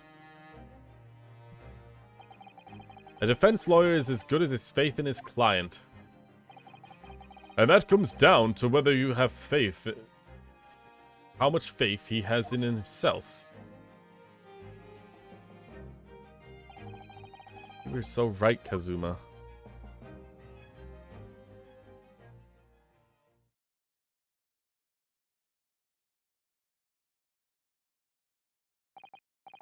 Well, my dear fellows, it is time we were leaving, I believe. Already? Visiting hours are over. The guard will be here shortly to escort us out. There's a restaurant here that serves excellent trout. Would you care to join me? Oh dear, there's never enough time, is there?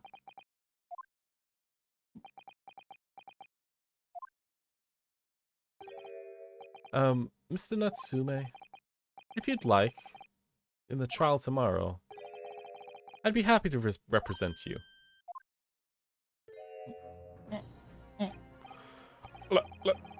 Locum student Mr. Naruhodo Esquire. As I said, I only experienced the British courtroom for the first time yesterday, and although the man I was representing was found not guilty, I lost sight of something crucial. Something crucial?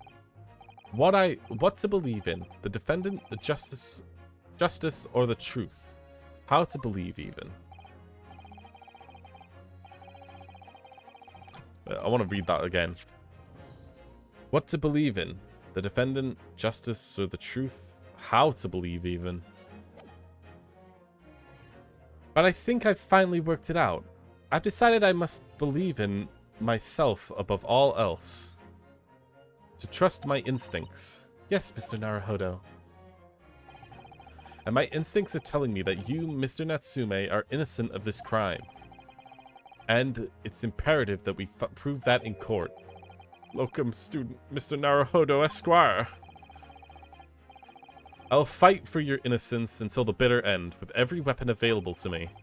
So I hope that you'll permit me to represent you tomorrow. As I said when we first met, I'd like to entrust my fate to someone who will listen to me in my native tongue. Of course, Mr. Natsume. It would be fair to say that, Mr. Naruhodo, that your mind was in many ways made up from the outset. You merely needed the events of today to fully realize it. Yes, I think you're right about that. It's been a routine journey, but I got there in the end. Roundabout journey.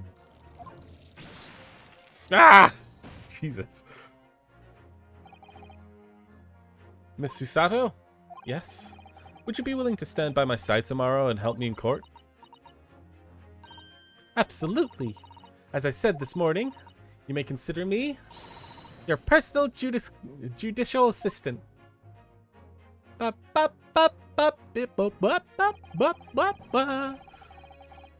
shocking events of yesterday's trial weigh heavily on my mind. But it's time to stop looking backwards. Kazuma believed in me, and Mr. Sholmes believes in me too, now. So it's time. Time that I learned to believe in myself. Sosuke-san has no one. He's all alone. So it's my job to help him, to fight his corner. Tomorrow in the courtroom, with all the strength I can muster. To be continued? Yeah. That's going to be it for today then.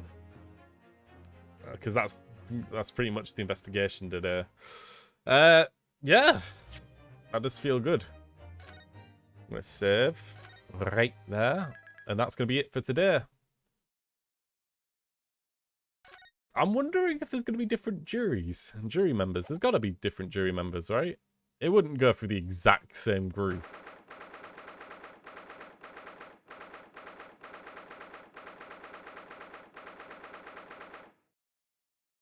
So yeah, that's it for today.